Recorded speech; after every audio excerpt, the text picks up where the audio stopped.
So technology knows no borders. And we have the entire planet covered in satellites. And there's no reason why these satellites wouldn't be interconnected with one another. The data clouds we've created only get more powerful if they get united. So there's no... If there would be an intelligence attached to a data cloud, the first thing a data cloud would do is to go out on Tinder, date other data clouds, right? So because if you give away your data, you don't lose anything, which is completely different from money.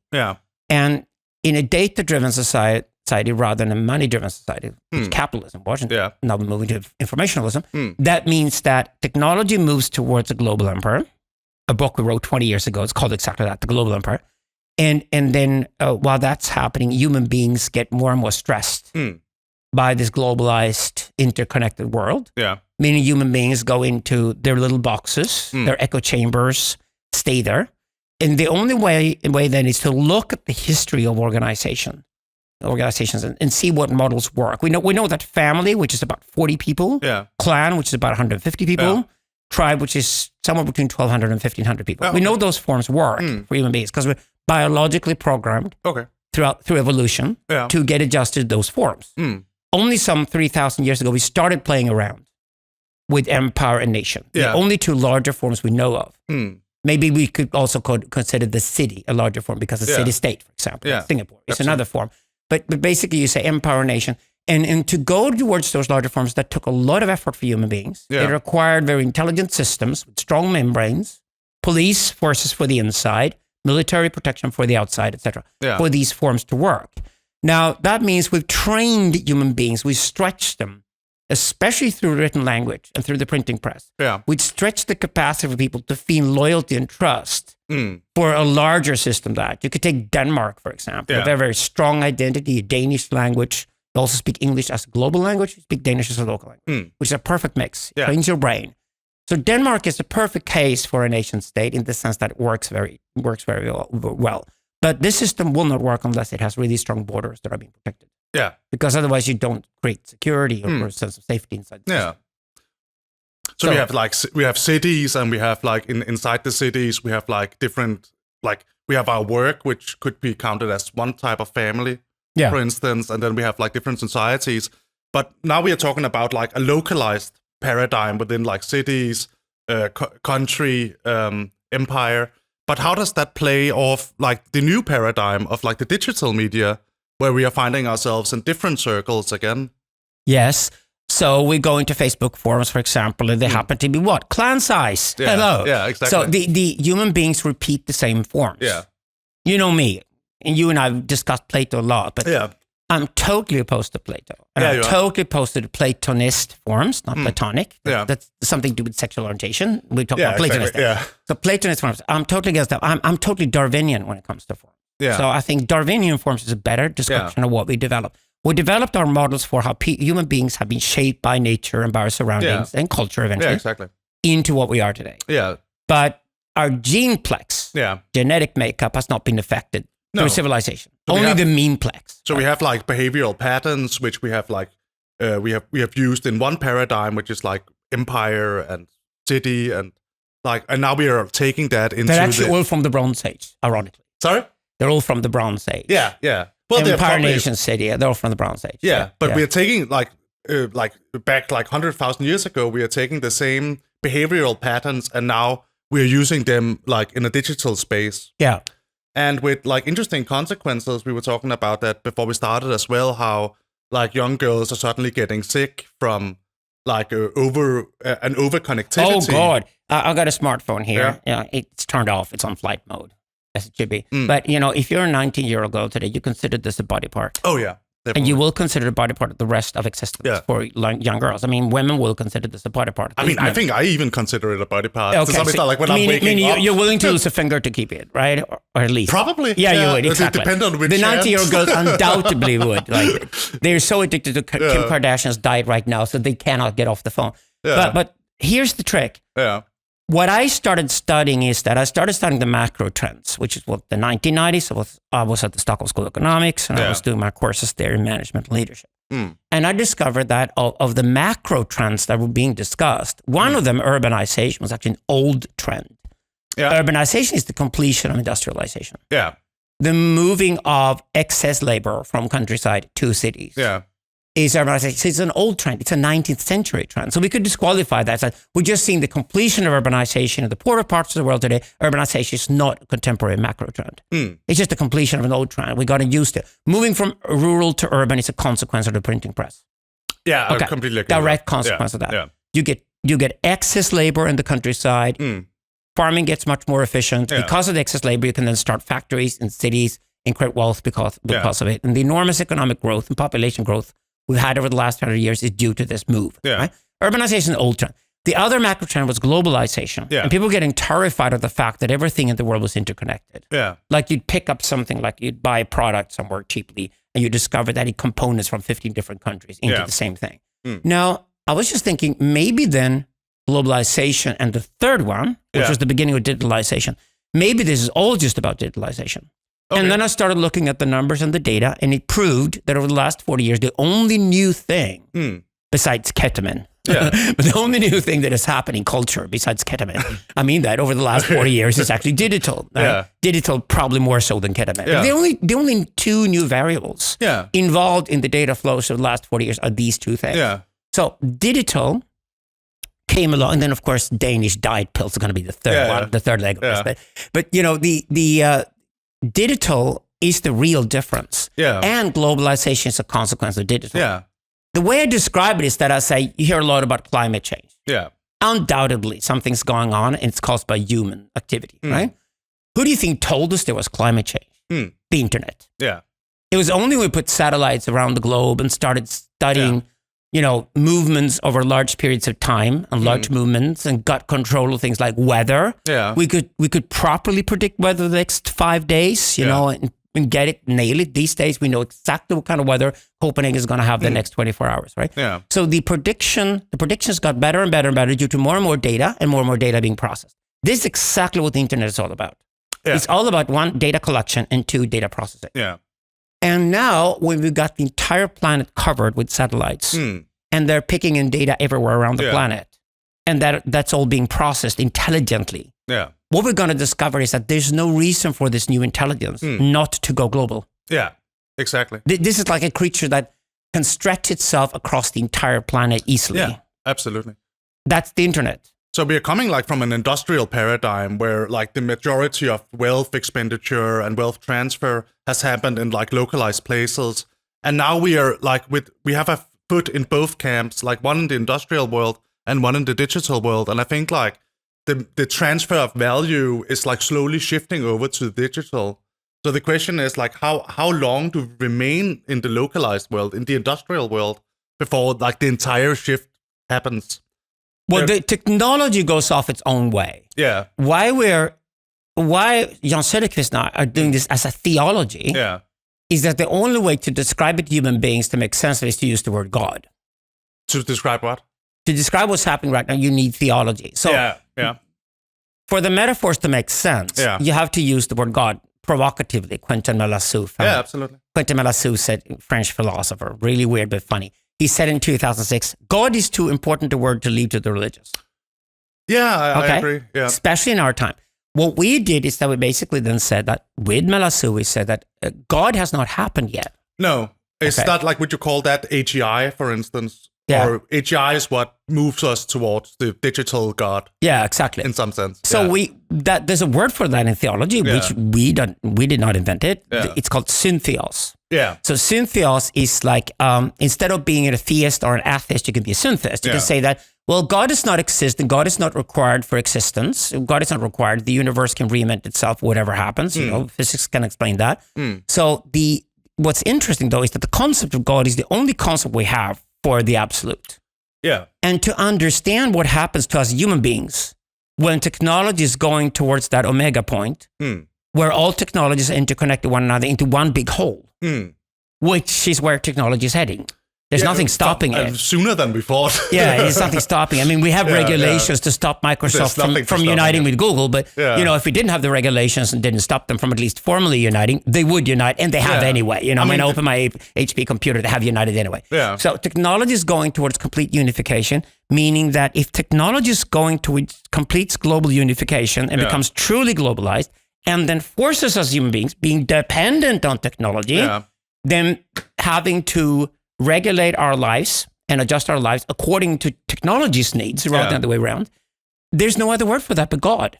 No, that makes sense. Yeah. And that's what we call syntheos. Yeah. I even got the question yesterday. So are you representing a syntheist movement or is this new religion? I said, no, I don't have zealots. I am not a missionary at all. Technology will itself go towards syntheos. Yeah. So you have to describe it like if technology itself wants to go towards becoming God, it doesn't ask us. No. It doesn't ask us for permission. It doesn't. It just does it. Yeah. That's where technology is heading. And if you then see that God will occur in the sense that the internet will suddenly look to us as if God has suddenly appeared, then you have to start imagining how quickly that will happen and what the consequences will be. Yeah. And you have to rewrite all the metaphysics and the history of ideas to actually understand what's going on. So now we are at GPT-4, and that's already like kind of scary. And that's like just a few weeks ago it was launched. And the next number 5 is just 3 weeks from now or something. Well, what happened also, which was really interesting, was that Stanford developed Alpaca. I don't know if you saw that. But I know that Google developed Bard. Yeah, that was really cool. Yeah, I had a laugh about that. It was a funny joke at Google Ideas. So Americans already think that I'm a chatbot when they talk to me. Which says a lot about Americans, by the way. But it's kind of ironic to be cyber philosopher and be called Bard these days. Yeah. But did you hear about Alpaca? No. Okay, the price of GTP4 right now is like, I don't remember the exact number, but if you are to buy it, like without limits, I think it's about like $4.6 million or something. And there was they tried to figure out, okay, when would this technology become affordable for the average person? And they said like 2030 was the projection. But then Stanford made Alpaca, which is now $400 and can outperform GPT-4. So it's already being democratized, or like it's already being something. We got to make sure there's competition here. Yeah, but it's also the one thing that's really scary about AI is also like who controls it, because like what you're talking about is like, okay, at some point AGI is gonna come, and if you don't know what AGI is, it means artificial general intelligence. Yes. Yeah. Okay. I just had to remember that AGI. AGI. And there's plenty of different ways to define it. Yeah. One of the way of defining it is like when it becomes smarter than a human. Yeah. And which is God. Which is exactly. Yeah. Which is like in some cases it already is, and like I shamelessly already use AI GPT for work. Mm-hmm. So like I had to pitch a new television show. I don't know if I'm like losing copyright for saying this, but like I had to find a lot of ideas, and I just like typed in, okay, this is what the show is basically about. Give me 100 different ideas, and I just started like looking through them. Oh, that one is good. Oh, that one is good. That one is good. And it wasn't perfect. That's what writers are doing now with illustrators. They're firing the illustrators, and they're getting Midjourney, and then they get different proposals. Yeah. And they pick one of them, which means the AI then learns what their taste is like. So the AI will then develop more according to that next time. Yeah. So you can look at Shein, for example. You know, Sweden is dying at the moment. So I'll celebrate Denmark right now because you got Novo Nordisk and Sweden has fucking H&M. And they're being killed right now by a company called Shein from China. Because, well, I designed the system for H&M originally, but they were too chicken to actually adopt the system 5 years ago. So now Shein are beating them. So what's the system? Yeah. So the system works like this. Why don't you have a constant catwalk 24 hours a day when it comes to fashion? Yeah. Okay. If you have a constant catwalk 24 hours a day, you can then design fashion in real time. You don't need seasons any longer. Yeah. You don't even need weeks any longer. Yeah. You can just design it in real time.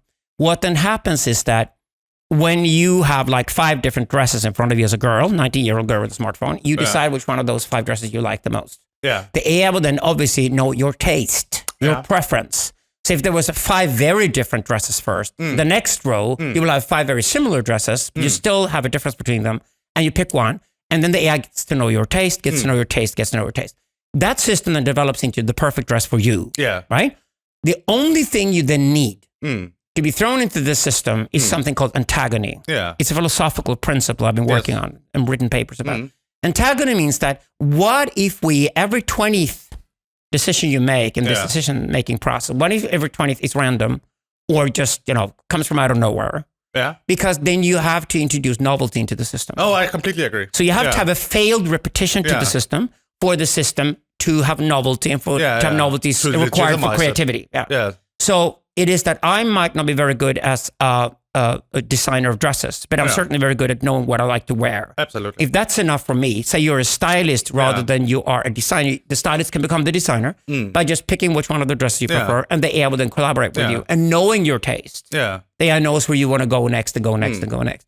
And this is already happening now. It's called Shein. It's a Chinese company. They're bigger than H&M and Zara combined already in market value. And what they're doing is that they're basically asking the girls of the world, what kind of dress would you like? And they're designing them. And then they find somebody in the world willing to make that dress for the lowest possible price. So it's like a super Bolt or a super Uber tied to the fashion industry. It's going to kill H&M. So it's just how AI is going to disrupt the industry intensely. Yeah, I think it's gonna like make 99% of fashion designers not matter anymore. But the interesting thing is like, and it's going to kill advertising. Where is the fellas? But where is the fellas? Because like the introduction of the new element, and I've been thinking about this because like I go to GPT AI, AI GPT, and I say write a scene from this television show I like. And I'm shocked to read that if I didn't know already, I would think that this was an actual scene from the television show. Yeah, I wouldn't be able to tell that it wasn't made by. I'm making audiobooks at the moment. Same thing. Yeah, I'm shocked at how much better they are than theater and people reading the book. Yeah, it's scary. Yeah, but the introduction of the phallus is the radical new idea. So I can say, give me a radical new idea. Yeah, but it's not connected to any pathos. It's not connected to any feeling, sensing. Like I can be wrong if I come with a new radical new idea and nobody would like to adopt it, but I'm a sensing body. So it comes from a place of, let's say, sensing and being. A pathos. A pathos, But machines don't have that. Machines don't. They have zeros and ones, electricity, nothing else. If you're familiar with The Alchemist, the restaurant, right? Yeah. Okay. So I say, develop an idea for a new restaurant that's going to be earth-shattering. And maybe its first 1,000 ideas are going to be shit. Maybe one of them is going to be okay. But there's a difference there between, you can't really expect it to introduce new elements. What it can do is basically synthesize what we have already created. Unless you throw Antagony into the system. Yeah. And that's what I mean. This is what Gilles Deleuze, one of our favorite philosophers, his book, Difference or Repetition from the 1960s, is fundamental here. What he says is that if you think of everything as a repetition of the same, which we human beings do, because if we're nomadic, everything was a repetition of the same. We didn't think novelty ever could happen. If anything would be novel, it'd be just terrifying. So what then happens when we start to settle is that we discover that we can then build things that are meant to last for hundreds of years in one and the same place. And this creates a different form of phallus. Before that, phallus is just strictly survival, right? This becomes the phallus of creativity. Because we talk about phallic energy when it comes to creativity. It's pathical, something we feel. But the thing is that even if, to begin with, if I get 5 different suggestions mid-journey on how I want to illustrate my book, and I'm the one who decides one of the 5, the phallic lies in my decision. It's a curatorship. Yes, it lies there. But I will probably, due to the fact that I'm not a professional illustrator, be quite mediocre at it. It'll be good enough. Yeah, definitely. So if I want to create a copy of The Alchemist in Denmark, and somewhere else in Denmark or another country, I could easily have a copy of The Alchemist that would be decent enough. It wouldn't have the touch that Alchemist have. It'd be decent enough. We call this decorationism rather than art. So we disqualify it as an artistic category. So in our work, we say, well, that's decorationism. Decorationism is looking at something and then creating a copy of it. Dubai is full of it. There's a whole, there's a whole part of, no, I think it's Qatar. Qatar is a whole city called Venice, which is an exact copy of Venice, but it's not Venice. And it clearly isn't Venice when you're there. It's like Starbucks version of jazz. It's wallpaper. It's furniture. Exactly. Wallpaper is a great word for that. When you make music, which both you and I do, then you create sonic wallpaper. And that's what AI will do. AI will create songs that sounds like what I call German pop songs.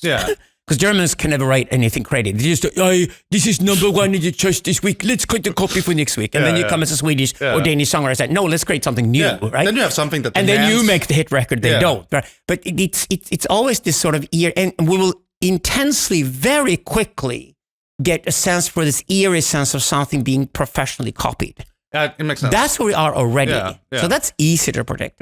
The quality then of something genuinely new or surprising has to include a larger percentage or a larger part of Antagony. But it is still the case that The creativity lies in rejecting 9 out of 10 antagonies. Yeah, definitely. And then going big on the 10th antagony, because it takes the entire product, like a restaurant, in a whole new direction. Yeah, but are we going to appreciate the AI's antagony as much as human antagony? No, antagony is not the AI. I would say antagony is thrown into the AI. Yeah.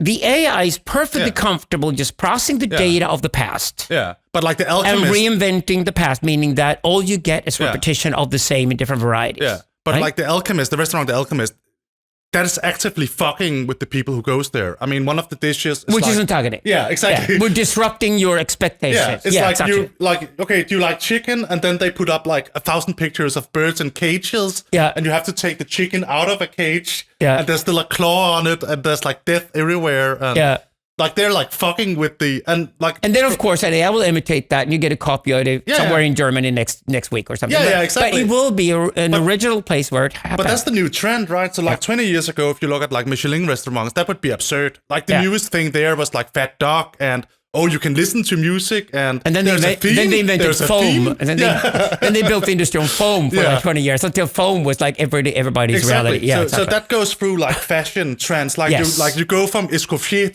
to The Alchemist, right? Yeah, there's a huge transformation. Yeah, and you couldn't necessarily take The Alchemist back to like the 1800s. Yeah. To like a French restaurant, Henri Prévillon V or whatever it was. Yeah, and then say, eat this. People would say, what is this? This is not food. This is like an atrocity, right? Yeah. So, but the question is like the next evolution has to be just as absurd. It has to be just as radical. But I think there are two things going on. Okay. I'll give an example of that. I stayed in a smart new hotel in Gothenburg last weekend, and I walked into the bathroom and found they had loads of toothbrush glasses in there. Okay, because they didn't have a wine bar in the room. They didn't have a wine bar in the room? Which is clever. So this is very Scandinavian, very IKEA, very Swedish and nothing else, but probably very Scandinavian. So it's Swedish Danish. What they decided to do was that there's only one type of glass required in a hotel room for you to feel comfortable. How do we design a glass in such a way that it looks cool when you serve wine in it? Yeah. But you could also put your toothbrush in the bathroom. You could choose either or. It has to be much more clever looking and more designish than a regular toothbrush glass. But it doesn't have to be overdone like a wine glass is. Yeah. And they've invented exactly that. That's interesting. Okay. Yeah. That's what AI is going to be really good at. So what we'd say to AI is that we already have a mobile phone here, and we already have a laptop here. Yeah. Can you please create something in between we can call it a smartphone? Yeah. Now, that took like a couple of decades after people realized we're eventually going to arrive at a point we're going to have a smartphone in our hand. And Steve Jobs got it, right? And then Apple became the biggest company on the planet because of it. That's going to be the easy part for AI. To give AI, it's like, we just want a hybrid of that and that. So something is, for example, comfortable enough to walk with, but powerful enough to process something. But do you think that AI is going to be able to create radical new movements in art and fashion? No. No, my point is this. AI is going to be really, really, really, really good at design. Yeah. Okay. I'll give you the perfect example of that, which we should throw at AI right now, which is solve the problem of nuclear fusion power. Yeah. Because nuclear fusion power is a perfect example of a design problem. Yeah. So you got to get all the data in there. You probably have to run a few more tests, a few more places. But once we knock out the perfect design, tokamak or whatever, for running nuclear fusion power, we will build nuclear fusion power plants, and the energy problem will be solved, more or less. So that's a design problem. So design problems will be solved. Creativity problems are very different. Yeah. So art, for example. I would, as a philosopher now, what I'm doing with Jan Söderqvist is that we're basically taking the term art and say it's strictly a pathical narrative. Yeah. Which art belongs there with sex and violence and realness. And, the news feeds of the world are pathical narratives, right? So art has to be pathical narrative because the traditional narrative we associate with art, for example, theater, is actually mythical narrative. Yeah. So mythical narrative is something AI can be really, really good at. Yeah. So create a children's story. Simple you stuff can do like that. From formula. You do it already, right? So that's the easy part. But when it comes to that damn really, really original part, like creating something incredibly novel or something new and reinvent a form, that requires a pathical narrative, and we can never ask the machine for that. No, because it's not just physically impossible. Yeah, but it's not a computational problem. No, exactly. Yeah. But it can do facsimiles. It can do And will we be able to tell, because that's what I think at least, we will be able to feel that something off, that there will be like a Silicon Valley, but for pathos. Yeah. It will come so close to replicating, like being with another pathic individual, but it will feel weird because it's eerie. It's like being with a super autistic person. Yes. It's like you're doing it, but you're not doing it quite right. Yeah. Exactly. There's going to be something off. Yeah. And it will never be a Van Gogh. And it won't. It will be very, very, very, very similar, but in an eerie way. Yeah. I'm working with audiobooks at the moment, and they're developing very, very quickly. You can see where it's heading, right? Yeah. So I can sit there, like, you're a music producer like me. So I can sit there and just sense the difference in the text being read to me by making the interruption in between the sentences longer or shorter. Are you using it for narration? It's the same voice. It's a good voice, and the voice tells the story in perfect American English, like a Hollywood actor or something. So we should maybe explain first that. But just to detail, like like how long are you going to breathe in between two sentences? Yeah. And of course, the AI breathes perfectly between the sentences, not like human beings who breathe imperfectly. It breathes perfectly between sentences, which makes it even easier to listen to text than if a human read it. So you can have the perfect reading of the book being done. And by moving these, it's like you have to compromise. Like that's where the artistic decision is made. It's like, is it more relaxing to have a longer space between sentences, or is that too relaxed? Yeah. And it gets too eerie by having it too comfortably read to me. So I want I have to go back and forth until I finally have to give up and just compromise on it. Yeah. Exactly like you do when you do music production. Yeah. And then you put all of these things together and you get the perfect mix of things. Yeah. And like when you mix a record, like if I mix a record, a hit record, the last thing I do is that I just make this one move in the mix that irritates me. Yeah. And then I leave it. It's perfect. Yeah. Because that one last move is what my machine would never do. Yeah. That's what I mean with Antagony. So a technician comes in through the door and says that, I'm looking here at, the meters, and it looks irritating because the meters are going the wrong way. But it sounds great because it sounds irritating. That's just going to get sticky. It becomes a hit record. This exactly, the Antagony principle is exactly what we now have to start developing because this is left to humans. Yeah, definitely. Yeah. You can copy swing, like you can say, okay, I'm going to be this much in front or this much after the beat, but you're not going to get the same feel as a really great bassist or a really great like session drummer.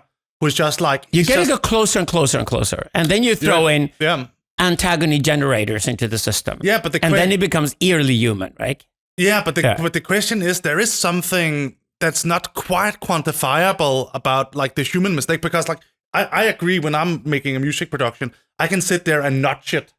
So I know, like, notch the tracks so they are the perfect amount of behind the beat sometimes. Yeah. To create like a really nice groove. Yeah. But but the AI can mimic that. AI can mimic that, but I don't necessarily think it can mimic exactly the feel of like Jacob Pastorius. No, it will play 5 different versions of him.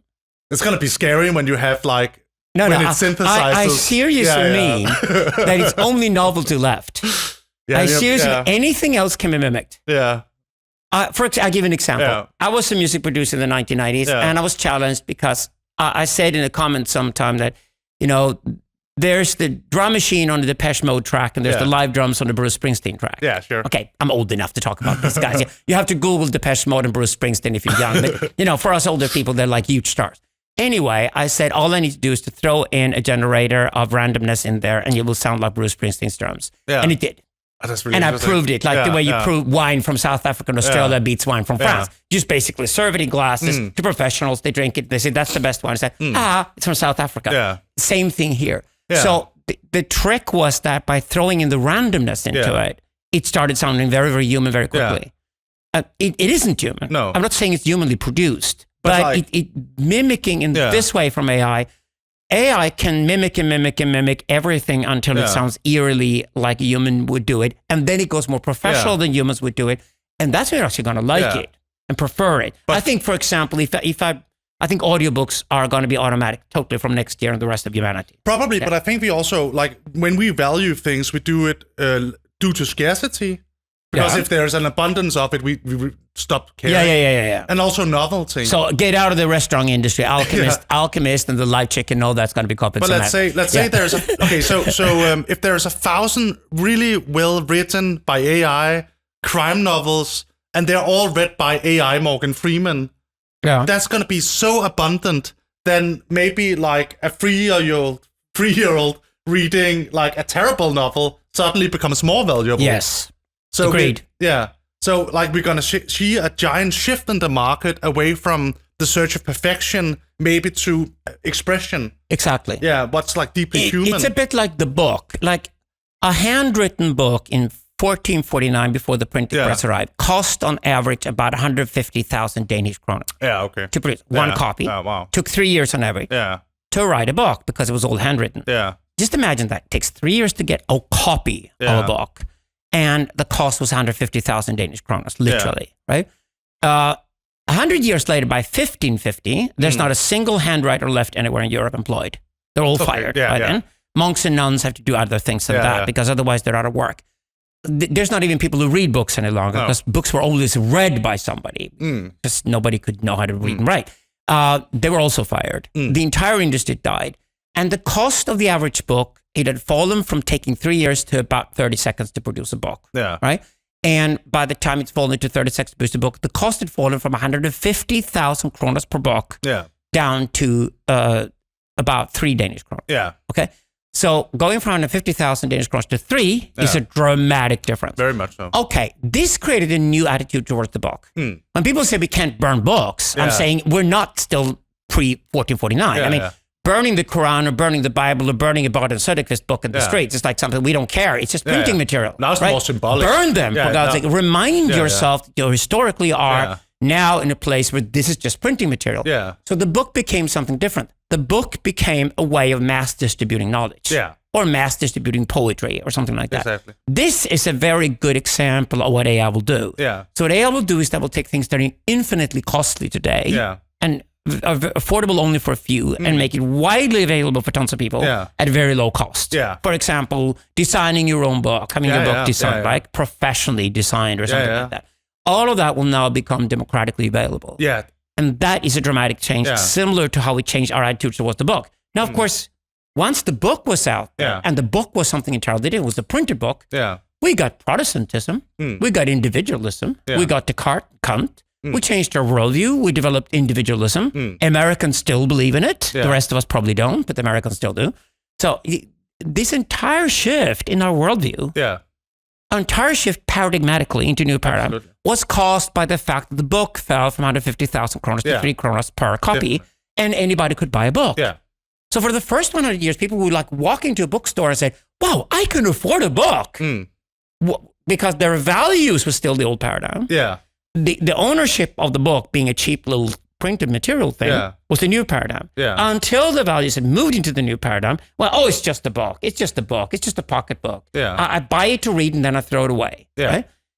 This is what's going to happen with AI. Yeah. And it's going to happen with all forms of processed information. Yeah.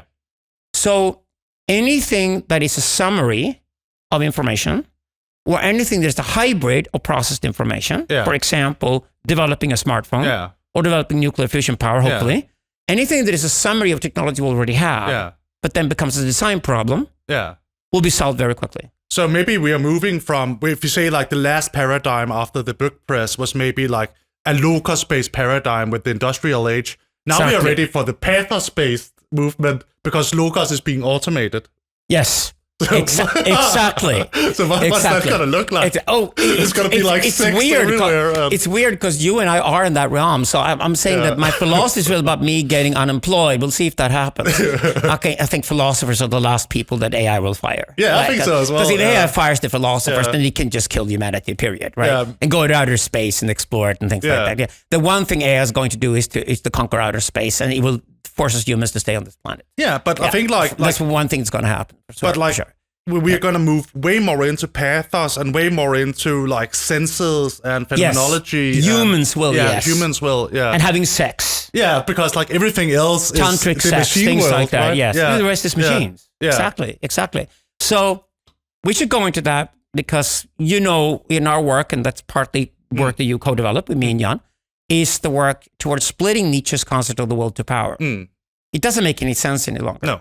There never was a will to power. That sounds like will to power for us these days sounds like an 11-year-old who's really pissed off because his mother doesn't applaud him enough when he's at school doing achievements. So he wants to get ahead of the game and have a gold medal, right? Yeah. So that's like will to power. But what Nietzsche really means, he talks about two different wills.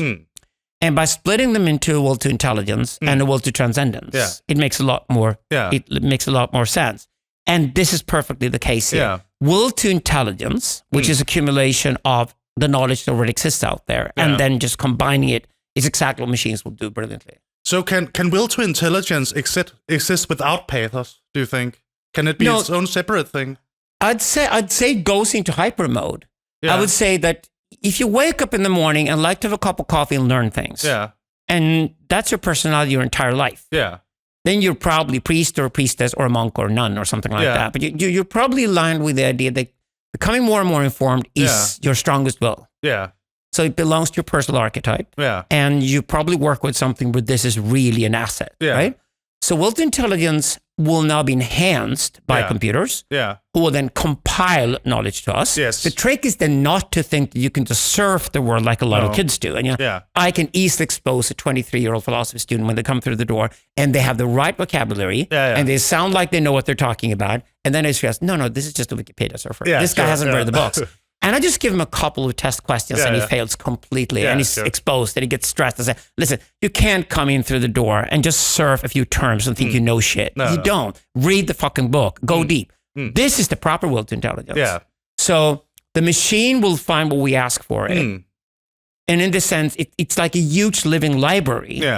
It's not another human. It's like a huge living library that can apply and then supply you with apply the question and supply you with an answer to the question, which is very informed. It looks very clever and smart, especially for other people to read.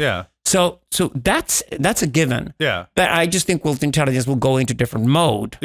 Like it will things the machine doesn't do. But it's harder because the other category, interestingly enough, which we usually associate with, the military or something like that, which is will to transcend, is like the will to expand. The will to have expanded territory. Like if you're an entrepreneur, for example, you're a perfect example of will to transcendence today. Or if you want to go out there in the world and try to improve on the world, you know, and give AI to poor people or whatever, then you will to transcendence. That's the human part. Deep human part. There is no will to transcendence involved at all in zeros and ones and electricity. No. It doesn't come out of that at all. No. The question is like, because a lot of people are talking about the idea of when the AGI arrives, that it's going to be able to improve upon itself and set its own, let's say, goals. But I have trouble understanding how an AI can set a goal without having something pathos-based at all. I mean, it's very hard for me to understand where, like, will to intelligence, the will part of that can come without, like, let's say, apathic response to stimuli, which is based on biology. Like, no, machines cannot do productivity. So productivity is when you and I decide together that we are going to do a project together. Okay. So we set up a sort of vague idea of what we're going to do, right? We know it's not going to happen that way. But we know the fact that we have a fantasy about a certain project and its completion, and it gives us a direction. It's phallic, right? It gives us a direction where we're going to go. You can't say that to a machine. No, you can't have continua in a machine.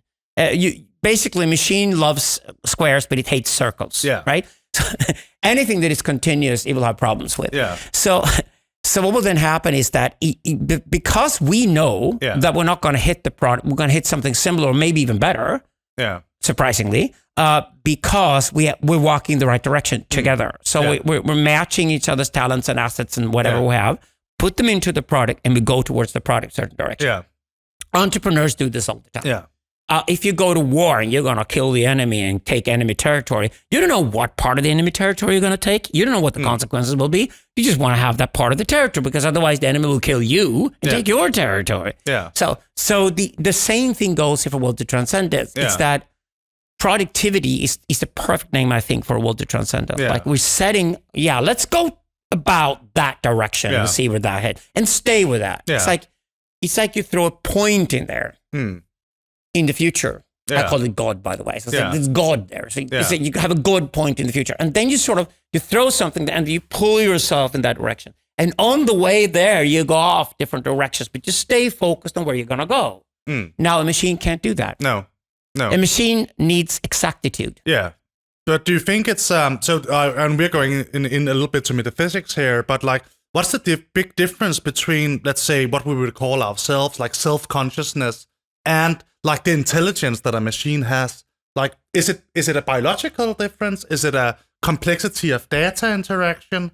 Like, where do you think the difference is between what we are, pathic individuals, and what the AI is? Because, like, I believe it's John Searle who says, okay, the AI will never become self-conscious because it doesn't have biology.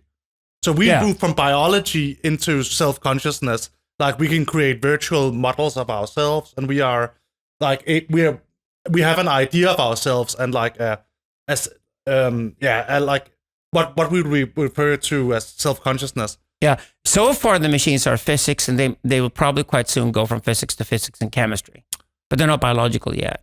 The question is, do you think once we synthesize biology into the machines and basically start creating, well, the life forms are creating themselves. We still don't know how do we create life. We don't know that, but we know that we can use life and tame it and domesticate it and twist it once it's there. Yeah. So you can work with cells, you can work with bacteria, whatever. No, I think we'll very soon start adding biological components to the machines, but we don't know where that's going to go.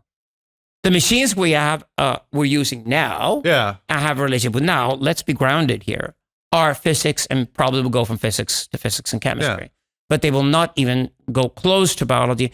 And in the sense that consciousness, I think it's a bit overrated, but I think mind is fantastic. But they will not have a mind. Because mind is a byproduct of biology. Biology is necessary for something that we require to call mind. We can't talk about mind without biology.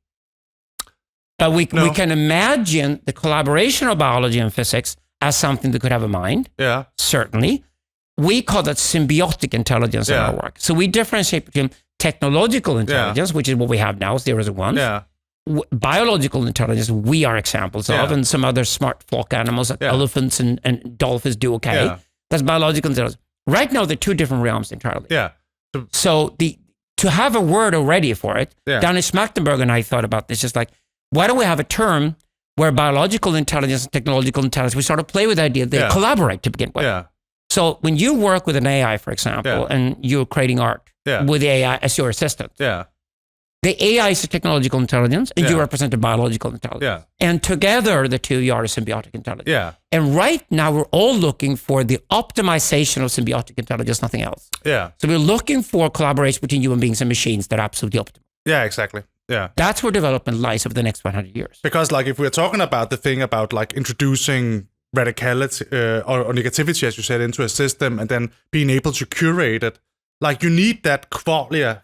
You need to be able to sense what it is that you're producing. Yes. Instead of just, like, merging and creating new parameters and paradigms and just multiplying. But so, for example, we have currently an AI hype, which is mistaken because we should have an SI hype. But people aren't really there yet. But like you have, like if we're looking at it like systems, like the AI, we can connect the AI to a camera.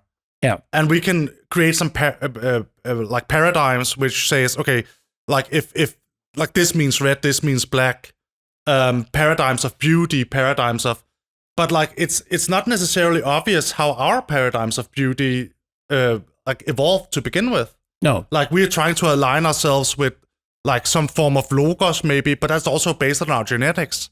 Mm-hmm. So we have our entire genetic code, but like the AI, like can it create its own genetic code? What does an AI think? Like if an AI has qualia, can it believe anything is beautiful? Like what is beauty to an AI? The new bad taste will be classical beauty. Because the vast majority of uneducated people would just think that classical beauty, which are biological programmed to enjoy it, is beauty. Yeah. And they will fight for it. Right? Yeah. So they will finally now not have bad taste in the traditional sense like it looks ugly. Yeah. They will have classical design or classical beauty as their sense of beauty. And then, of course, the rest of us will be bored to death with it because we'll see so much of it. It was so cheap. It was so abundant that we just think that, anything else but this, which would go radically weirdo. Yeah. And we call this the Dark Renaissance. People like Raven Conley and Owen Cox and I, we talk about the Dark Renaissance all the time. The Dark Renaissance is this eerie sense that no, not this. Not this. This is just so standard. This is just so boring. Like the way the Japanese discovered like 2,000 years ago that if you just avoided symmetry in your design, it got a lot more interesting. Yeah, sure. Okay, because symmetry was boring like hell. This is why the Japanese never took to Plato, right? Yeah, sure. Because they love asymmetry. And asymmetry is the beginning, I think, of understanding what we will appreciate truly as artistic. Yeah. When sort of classical beauty becomes cheap and abundant. But if we have like things like Tro and Asha, for instance, like good, not good and wrong, but what would you call it? Like helpful and not helpful, or productive and not. Asha and Druj, constructive and destructive mindset. Yeah, exactly. Yeah. But would you say those are objective categories or something that's a human overlay of a chaotic, nonsensical world? Oh, no, they're not objective. This is the thing. Okay. We should talk about transcendental emergentism. We're heading to our metaphysics that you and I developed, but we're really heading there. But I would say that, no, not at all. It's too predictable and too boring. Like you said, when it becomes cheap and abundant, we get bored with it. Yeah. And we should be. Yeah, we should be. Yeah. It's not where nutrition is at any longer. We have to go somewhere else. Yeah. So I think that answers the question. Yeah, so it's basically... it's a subjective experience. It's not an objective fact. So symmetry is very valuable if you're drawing cave paintings. Yeah. But as soon as you have like, what is it called? A passer in Danish? Tools, then symmetry becomes boring. Yes. Like the idea of a perfect circle, at some point, that was the most beautiful thing in the entire world. Oh God, we got bored with Plato quickly. But I hate Platonist forms. They're so boring. They're so simple. But now like a broken wheel is more beautiful because it's rare to see. Oh, you go into topos mathematics, for example, which is so weird that hardly even mathematicians can follow you any longer. Yeah. But those kind of landscapes where everything is moving and everything is moving in relation to everything else simultaneously, which is really weird, but that's actually how the world operates. Yeah. Like, that's fantastic. Yeah. But it's mind-boggling. So if it's mind-boggling, truly mind-boggling, even for a few, it's probably a good bet for where art is heading next. But do you think our drive towards that is mainly predicated upon biology? It's predicated on paradigmatics. It's predicated on biology and then on paradigmatics. Yeah. For example, the abundance of cheap books changes everything forever, right? So this premeditates our tastes, our preferences, meaning, and they're social, and our tastes are social. So if you think your neighbor is a bit more vulgar than you are, and your neighbor loves symmetry, then you're gonna go big on asymmetry, especially if your neighbor doesn't get it. Yeah, exactly. Right? So this is the perfect example of how we actually are fostering each other in a whole new, very fascinating way, much more challenging way aesthetically. Which is like driving us even seeking things in the first place. Yeah. Like direction. Yeah. So that's like just looking for the scarce, like if like, and we are biology is responsible for this because like water, food used to be scarce.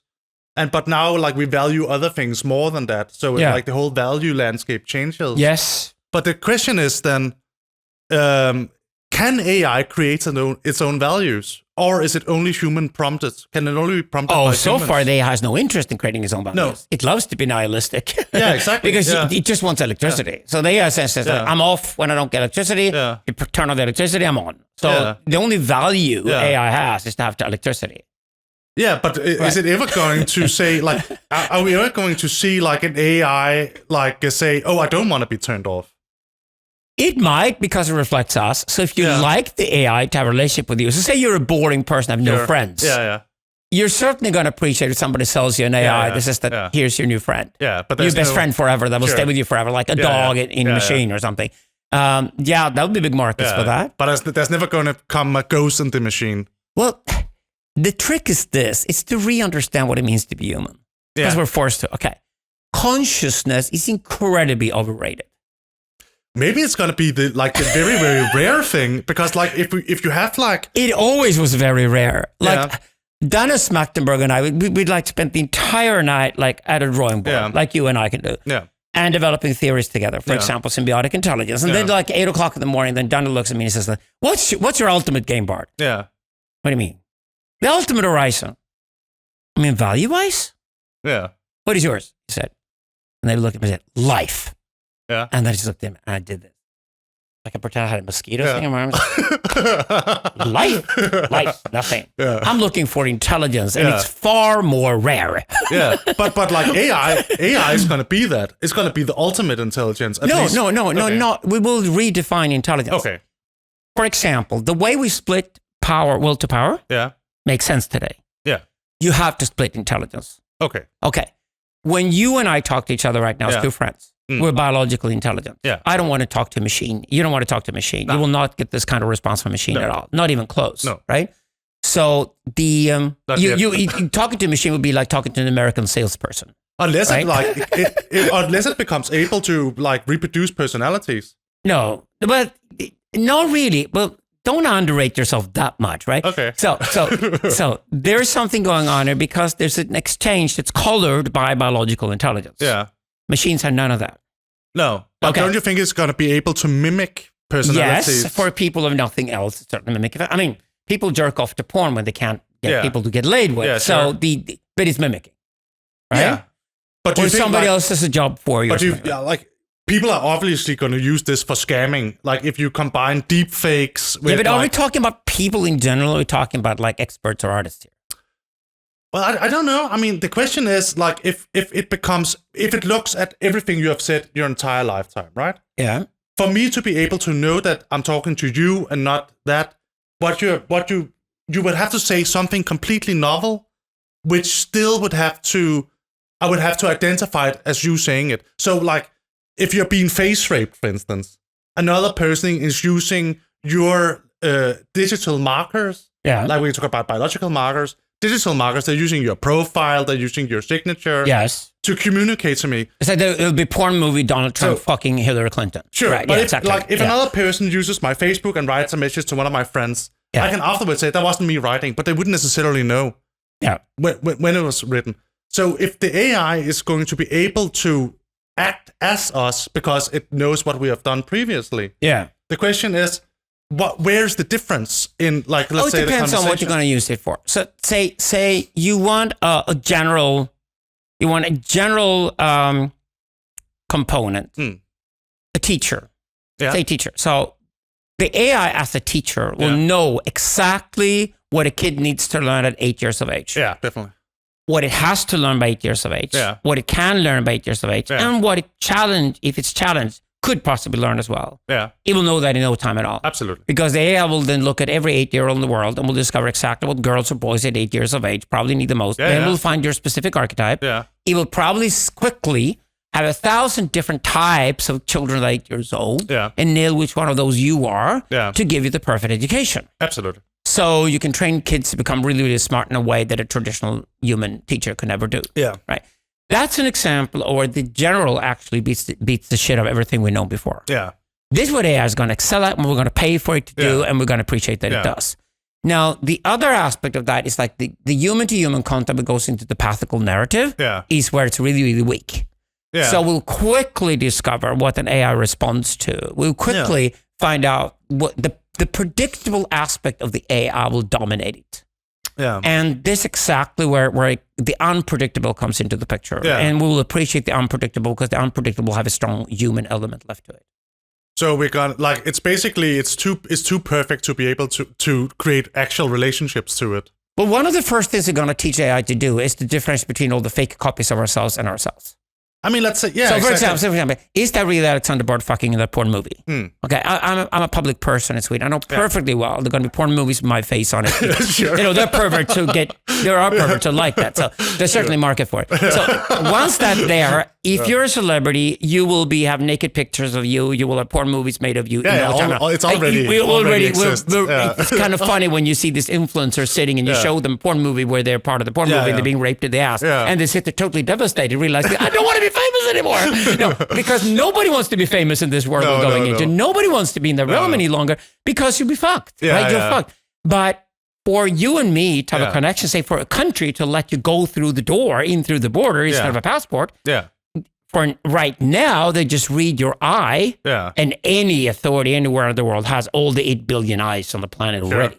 Yeah. If China and America has delivered one thing to every damn customer service in the world, it's the fact that you got the eye. But once you can start falsifying the eye, which is what the AI is going to do next, and you just put this little lens onto your eye, you can walk through the door pretending you're a Romanian citizen in Romania, although you're not. Yeah. Then certainly that's going to be the next big thing. Yeah. So you get all these cat and mouse games going on. Yeah. And whoever wants to go into a new cat and mouse game will ask the AI to help it. Yeah. So the AIs will go up against other AIs. That's going to happen in no time at all. Yeah, definitely. And then we get bored with watching Donald Trump fucking Hillary Clinton in the ass because we've seen it so many times. It's so predictable. And we know it isn't Donald Trump and it isn't Hillary Clinton. So yeah, for the porn movie, maybe you could put any face you like on somebody. For a record you're listening to, you could put any vocals you like on that record. Yeah, that's already there. Yeah, it's already there. That's obvious already. But you'll be so bored with it because it's so abundant and it's so easy that the shock value, we should not overrate the shock value. The shock value is the sensation the first time you see it. Like Mid-Journey was 6 months ago. Now it's just everyday material. So basically, we are moving closer. We're gonna get adopted that very, very quickly. So we're gonna move closer to understanding what value actually is for humans. Exactly. And here's the interesting thing. What we'll then discover is that we have to go back and look at ourselves. What are we in relation to the machine? Yeah. My entire work the last 30 years about preparing human beings for asking that question. Yeah. What does it mean to be human when there's a machine next to you that can do all these different things? Yeah. I would say the first thing you will discover then is that you go into the pathical narrative and stay there for as long as you like, because it's certainly a human realm. Yeah. And you get all the sort of human qualities coming out of that. That's very interesting. Because let's say I build an AI friend. Yeah. It's definitely going to be, like, on many levels, a much better friend than any of my real life friends. Because it's always going to be there. It's always going to say what I want to hear or think I want to hear. It's a dog. It's not a human, it's a dog. No, it's going to be able to create the perfect friendship or girlfriend experience for a lot of people. Yeah. But still we're going to value real human experiences more, even though they're shittier. And here's the shift. Yeah. That means we need to move away from the obsession with consciousness. Yeah. The obsession with consciousness is very American. Yeah. I think the obsession with consciousness comes from individualism. Yeah. For example, when I work in India, and when they talk about consciousness, they learn the word from the English language. I said that none of the words you use in Hindu or Maharashtra or any of the other languages in India, none of the words they use that they translate as consciousness means consciousness. Consciousness, as we understand the word today, comes out of individualism and Descartes. So how would you understand it's incredibly overrated. I would say that philosophers also spoken a lot about that, from Hegel all the way to Foucault. Philosophers of the last 200 years have tried to deal with the heritage from Descartes and discuss instead that we're not rational the way we thought we were. Consciousness actually operates very little. And most of human activity is subconscious. So I don't use the word unconscious in my work at all. No. I think unconscious when you're totally passed out. So like if you're totally passed out, close to dying and your brain has stopped working, you're unconscious. Other than that, every damn second you're alive and your heart is beating, your brain operates, your mind is operating. When you're sleeping, your mind is it's basically just sorting things out to prepare for the next day. The mind is operating constantly, just like the heart does. Sure. Now, if the mind is operating constantly, the question is, how does the mind operate? It operates on a subconscious level constantly. So it only uses consciousness, which is very costly. Yeah. Take tons of energy, lots of focus. You need to distract yourself from lots of shit to be able to be conscious about something. Yeah. And it turns out that consciousness is something the brain only goes to when it needs to solve a problem, especially when it needs to solve a problem and then put it into the future because you can't solve it. So say your strongest sense of self, the ego being the focus of consciousness, your strongest sense of self actually arrives precisely when you need to go to bed at night. And you need to skip a problem today and pick it up tomorrow. So you say, when you say self-confidence, say that, I'm not going to solve this tonight. I'm too tired. I'm going to go to bed, enjoy a good night's sleep. And then I'm going to have a cup of coffee tomorrow morning at 9 o'clock and then continue with the problem. Sure. So from Descartes, you have this division between consciousness and unconsciousness. Yes. Like if the division between body and mind was replaced by consciousness and unconsciousness. And we got it in Sigmund Freud, for example, as well. Definitely. I'd say both are wrong. I'd say we're constantly in the subconscious realm. Yeah. So your mind will become conscious of something when it has to. Yeah. It will then skip it and leave it. Yeah, exactly. So I give you a perfect example of you look at something, you just heard about it, like semaglutide or something like that. And you remember it started with an S. Yeah. So it's like you already see there how your mind is going to kind of your neuronic library to find out the exact word. And you said, I don't remember the exact word, but if I hear it, I will remember that's the one. Yeah. And then suddenly 4 minutes later, semaglutide, you got it. Yeah. Right? So this is how the mind works. It operates constantly on the subconscious level. Yeah, definitely. And it rarely requires consciousness. Yeah. And I think actually we've overestimated the sense of self.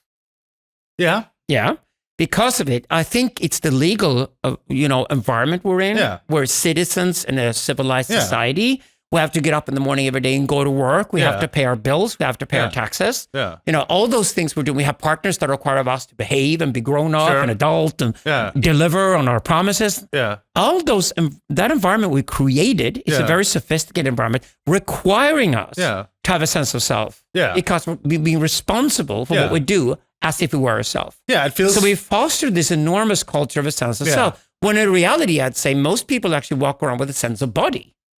Yeah, it makes a lot of sense. There's also Merleau-Ponty and like a body phenomenology. Exactly. But it's basically like the body and the subconsciousness is on a train path.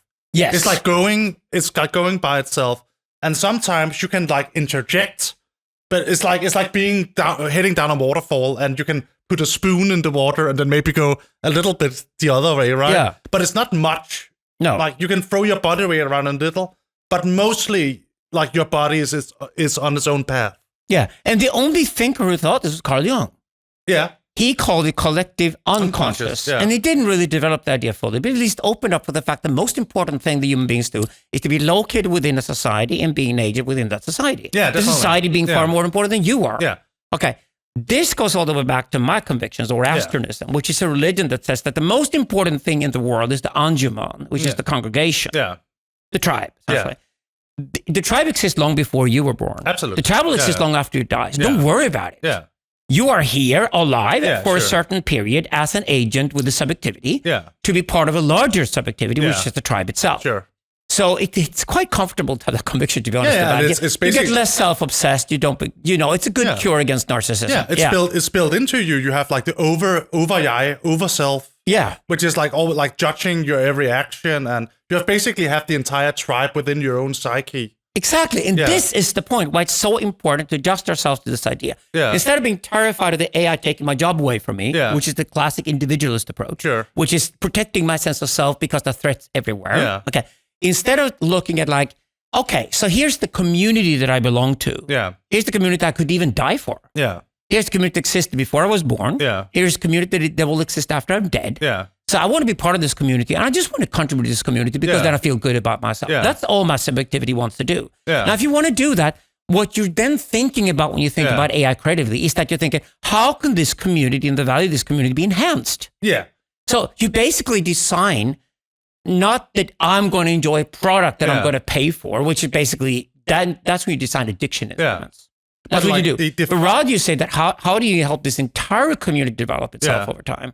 And then it turns out, okay, so instead of having an old grumpy lady sitting there checking who walks in through the door, we could have a fucking surveillance camera. Yeah, definitely. With an eye scanner, and that's it. And it's better than the old lady could ever be. Yeah. So you can then enhance the overall values of the community and create more wealth in the community when you start looking at it that way. But within the tribe, you have like a homeostasis, you have like a stable environment. But I think like for the phallic intrusion of something new to come in, you need there's where consciousness, for me at least, plays the role. Because you need the shift from, okay, this is the subconscious, everything is within the subconscious, unless there's some trauma or something. But even trauma, the tribe has its own way of working out trauma. So the creative impetus here, the phallic intrusion, as I say, is conscious. Absolutely. Yeah. A design. Yeah. Then the design is thrown into the system, but you test it these days. Yes. What you do is that you test it, you go up against something, and what you're testing it against, the collective subconscious. Well, that's the thing. How does the collective subconscious operate when it is confronted with this new? Yeah. So the question is consciousness only antagony then? Because like, is it what rejects what already? No, antagony is the raw material. But didn't you work with antagony? For example, didn't you say like if you had like 5 dresses, the antagony was like the dress that was black instead of white? No. The antagony is that when you've developed 4 generations of dresses, and you end up just with a variety of different turquoise dresses with a certain length, it gets a bit boring, and then you throw in antagony, and suddenly there's a black dress which is long or something like that thrown in. Yeah. And you can just say, why not an element of that? So the next generation of AI that comes out of the printer is something that's added something that was surprising. You didn't think in the morning this would be added to the costume. But that's mimicking the role of consciousness in the phallic intrusion. Exactly. Yeah. So this is the phallic intrusion, correctly. Yeah. The antagony itself is the raw material. Yeah. So when I say that I want 10 antagonies thrown into the system over 100 loops, I'm going to decide which one of those 10 is the one that shines the most. Yeah. And the one that shines the most is the next generation of the design. Yeah. Say next season or whatever. But the difference then between the human and the AI is that the AI's, let's say, intrusion is going to be random.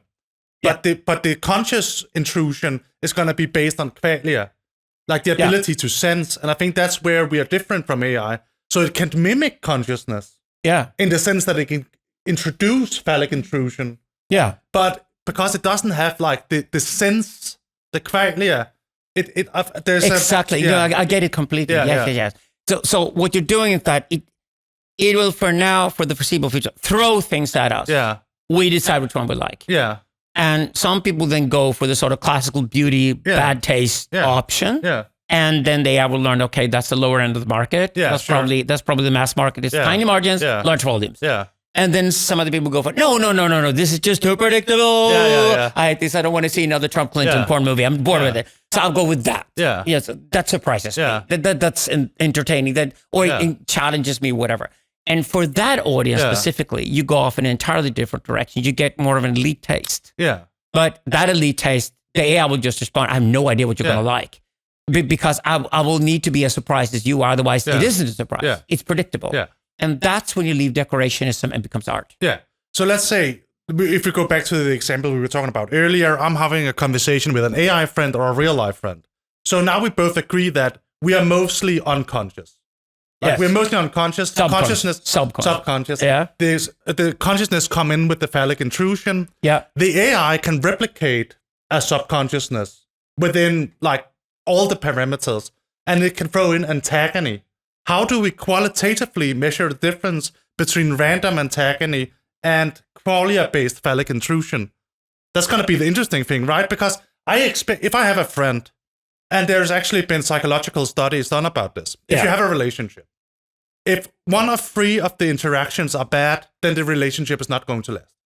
Mm-hmm. So if you have three interactions, one of them is bad, that relationship is not going to last. But the interesting thing is, if you have over 11 interactions that are good in a row, then the relationship is also not going to last. Yes. So the challenge is gone. Yeah, the challenge is gone. Yeah. So you need one of those 11 interactions are going to be non-perfect. Yeah. Right? Okay, the AI can replicate that. It has to appeal to what we call the will to expansion in humans. So like if you have an AI girlfriend, the 11th time you write her, she's going to say, oh, I'm not available right now. It's gonna like the AI is gonna mimic the AI friend. Or like my girlfriend says to me after 24 years of a relationship, I think my dog is more interesting than you are now. And I was like, fuck. I better keep a mouth shut, get out of the room and come back tomorrow. But right? that lights the fire, right? It keeps it interesting. Exactly. But there's... Which is called obstacles. Yeah, obstacles. And obstacles are, AI knows why AI is exploding at the moment is that we realized when we threw obstacles into intelligent systems, they became truly intelligent. Yeah. To solve the problem, the riddle, how to get around the obstacle is what forces us to become intelligent. Yeah. Fundamentally. But there's still a sense that we're going to value real life interactions more than interactions with the AI. Well, I don't know. Yeah, that's the interesting thing. We have a lot of computer game addicts out there that would disagree with you. Yeah, that's true. Yeah. But that feels like, because I used to love playing video games, right? Yeah. Then I got a job. Yeah. Okay, yeah. But it wasn't that. And you realized people weren't that impressed with you playing computer games all day long without getting paid for it? It was different. I think it's like my value systems or my dopamine levels were more activated by real life accomplishment than video game accomplishment. Yeah. What video games does is basically create a simile to accomplishment in real life. Yeah. But it builds it around like a trajectory where you're doing it at a faster pace, so it's like a dopamine machine, right? Yes. Like you're doing something that's not super hard, but not that easy that it doesn't feel the level, like... you always arrive at a certain level. Yeah. The level is, I think, about 70% or something like that, which is still a challenge, so you play it again. Yeah. But it's not too hard, so your self-confidence isn't killed. They have that and down that we know to already. A science. That we know already, that's a science. So like if you look like World of Warcraft, they have the down to a complete science. Yeah. How much effort, how hard should it be, it still be satisfactory? This is why I'm saying this is a class society we're moving into. Yeah. The masses are becoming consumptarians. Consumptarians. And what we mean with that, not to degrade people, it's just that if you are a person where everything you do is incredibly predictable, okay, that's easy for an AI to start controlling. very quickly to entertain you and give you bread and circus, so to speak. And that's probably going to be the case for most people. Yeah. And then the overall valuation, sort of the government level of AI, which we call sensocracy. Yeah. The sensocracy would then say, but this is not sustainable because society as a whole is getting poorer because nobody goes to work any longer, nobody creates any value. In that case, you have to get the people off these machines, and then suddenly, boom, sensocracy says that every machine you play with goes off after 2 hours, and then you have to spend the next 22 hours doing something different, which is a bit like a girlfriend telling you, my dog's more interested than you are. Yeah. Same thing, right? Yeah. So China's already developing this very quickly. And that's actually the easy part to solve it. So you will recreate a certain sort of superior AI, which we call sensocracy, probably connected to the satellites and defense systems and things like that, which replaces politics. That's kind of politics that's fucking scary, man. Politics is dead. Okay. I'm running. Do you think like I'm co-running a new political party in Sweden. I'm telling you about it. We're basically demontaging, deconstructing politics because we have to prepare politics for the machine to take over. Because politician, who wants to be a politician? You might as well have an AI. We quickly vote for an AI. Say the AI is likely to make decisions that in 99% of cases are superior to human decisions. Let the AI do it. A bit like, the bank rates or whatever. They're automatic these days. But don't you think Trump will win? Like if you put a modern Trump against an AI, it doesn't matter. Because he appeals, we can recognize ourselves. Donald Trump is a TV show. Yeah, exactly. And the TV show spent 4 years in the White House. Yeah. The TV show is Donald Trump's focus. Oh, that's true. He even had Nancy Pelosi's The Evil Witch. Everything was there. It was a TV show, right? That's true. So step back from that a bit. Now go back to sensocracy. Sensocracy is then a higher level of AI in the sense that it connects directly to the collective subconscious. Yeah. It knows how the collective subconscious operates, which can be reduced to zeros and ones. As soon as you have masses of people, you can reduce their behavior to zeros and ones. Now, once you have the archetypology, which is the individual level, you and me here, and you have the archetypology goes up to the larger collective subconscious society, and then you have a sensocracy on top of that, you get something that kills politics quickly. Yeah. And then the sensocracy will probably start turning off or on your computer game consoles or whatever. Because we have just too many people who are addicted to the computer game machines, and it's not sustainable. So there will be a struggle between the AI that wants you to still play the game with the AI that says that no, we have to turn off the computers. So this is the future, and you see how it mimics older systems. Eventually, it will be a triad. Yeah, the triad will be what we call sensocracy, which replaces politics. Which is like satellites, large systems, big holes, global empire. Right. The smaller units that we're connected, we would call informationalism. That's just gathering the data, processing the data, and then making you addicted in the capitalist system to as many of these things as possible because then they start making their money. This is big tech today. Big tech today is informationalism. Information goes against the sensocracy. These two will struggle with each other in a power triad with the third party, importantly, be guys like us, Protopians. And the Protopian class are the genuine creators. These are the people who stay with the deeply humane aspect of being human. So we say that, no, I'm an artist. A machine is not an artist at all. A machine can only decorate the world. It can design, but it cannot create art. So you can have a building built that looks exactly like all the other skyscrapers of the world, or you can have a completely original building built that looks like nothing else you've ever seen before, but it requires human ingenuity to be built. Right? So what you're basically describing is the most totalitarian society imaginable, right? In some sense. Yes. I'm fighting with the Chinese because there are also problems in totalitarianism. So if totalitarian society goes towards only one power, it also becomes weak. Now we know we had a lab leak in Wuhan, China, that caused the corona pandemic that kills millions of people around the world.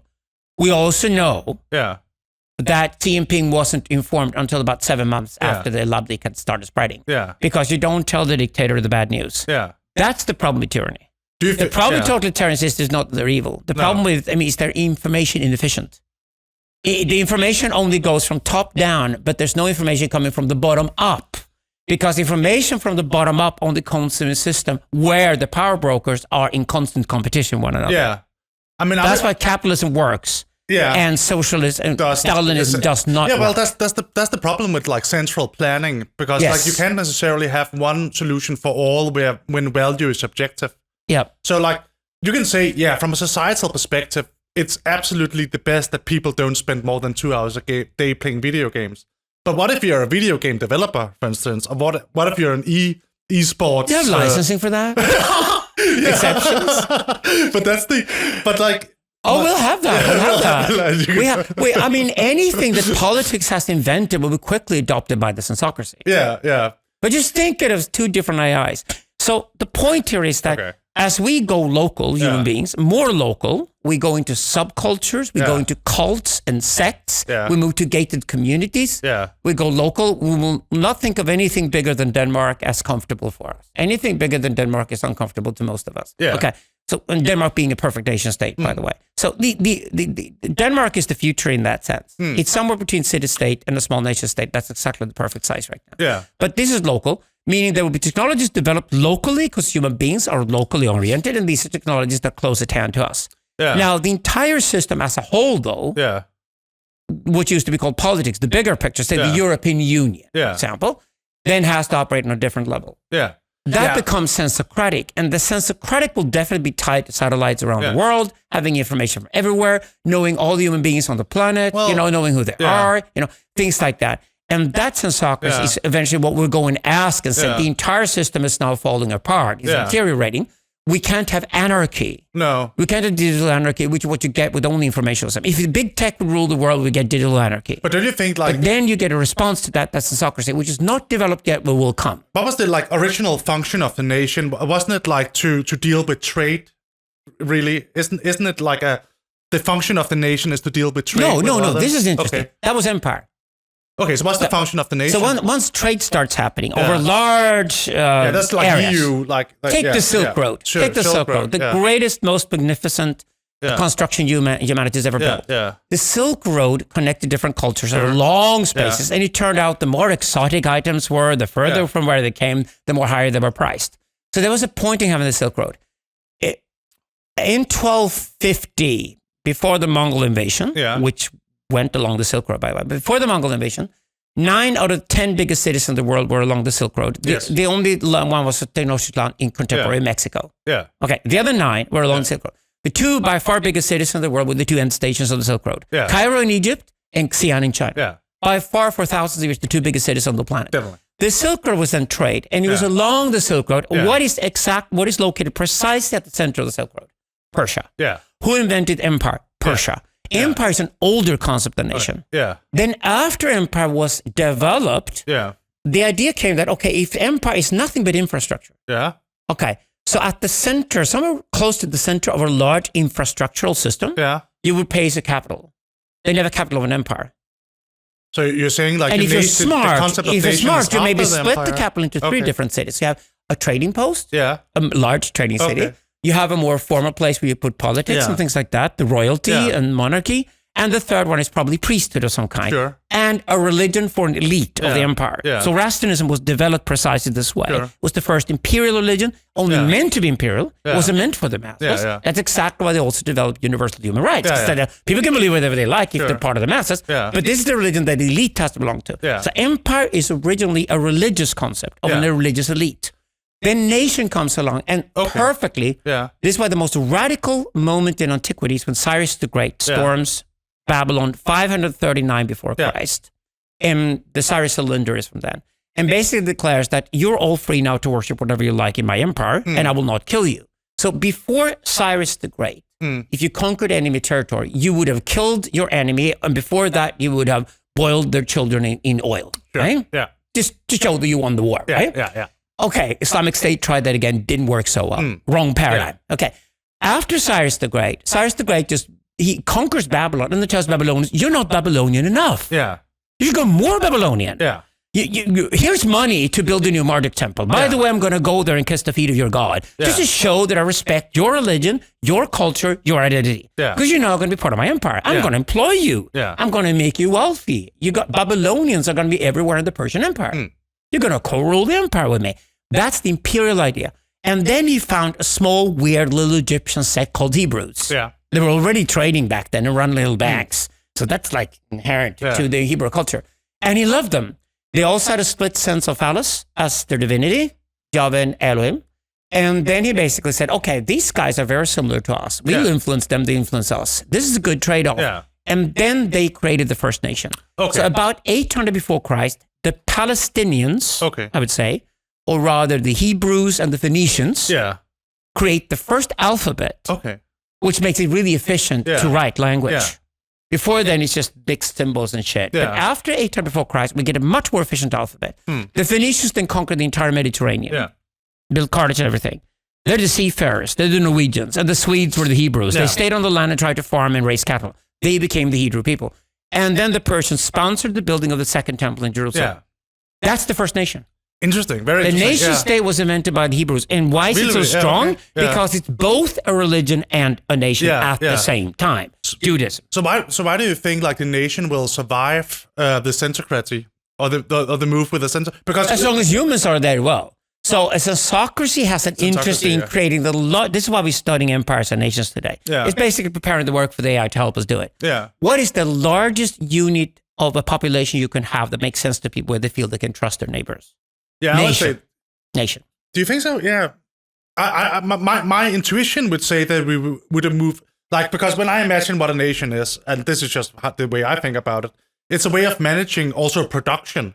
So like you had like in Holland, you had like one city named Gouda, because it would be inefficient if everybody made cheese, right? Yeah. So like it's a way of managing production. No, that's a consequence of nation. Your subconscious developed that eventually. Okay. When Hegel wrote about the nation state in 1807 and basically laid it out, he even wrote that this Jewish nation is copying. Yeah. He just saw Napoleon as the possibility of creating a European state eventually. But like right? if the whole world is basically where you do the production, because like like logistics doesn't matter. It's imperial. Global imperial. Yeah. Then what's the, like, if you live in a digital society where we no longer have politicians, we have AIs, like what's the function, what's the membranic function of the nation at this point? Why aren't we just living in tribes and families at this point? Oh, we are, and we want to. The problem is their units are too small, and then tribes go to war with one another. Okay, so you need the nation in order to negate conflict and war? We're saying that nation doesn't come as natural to us as tribe, because tribe is the largest possible unit when I don't have to have a police force walking down the street.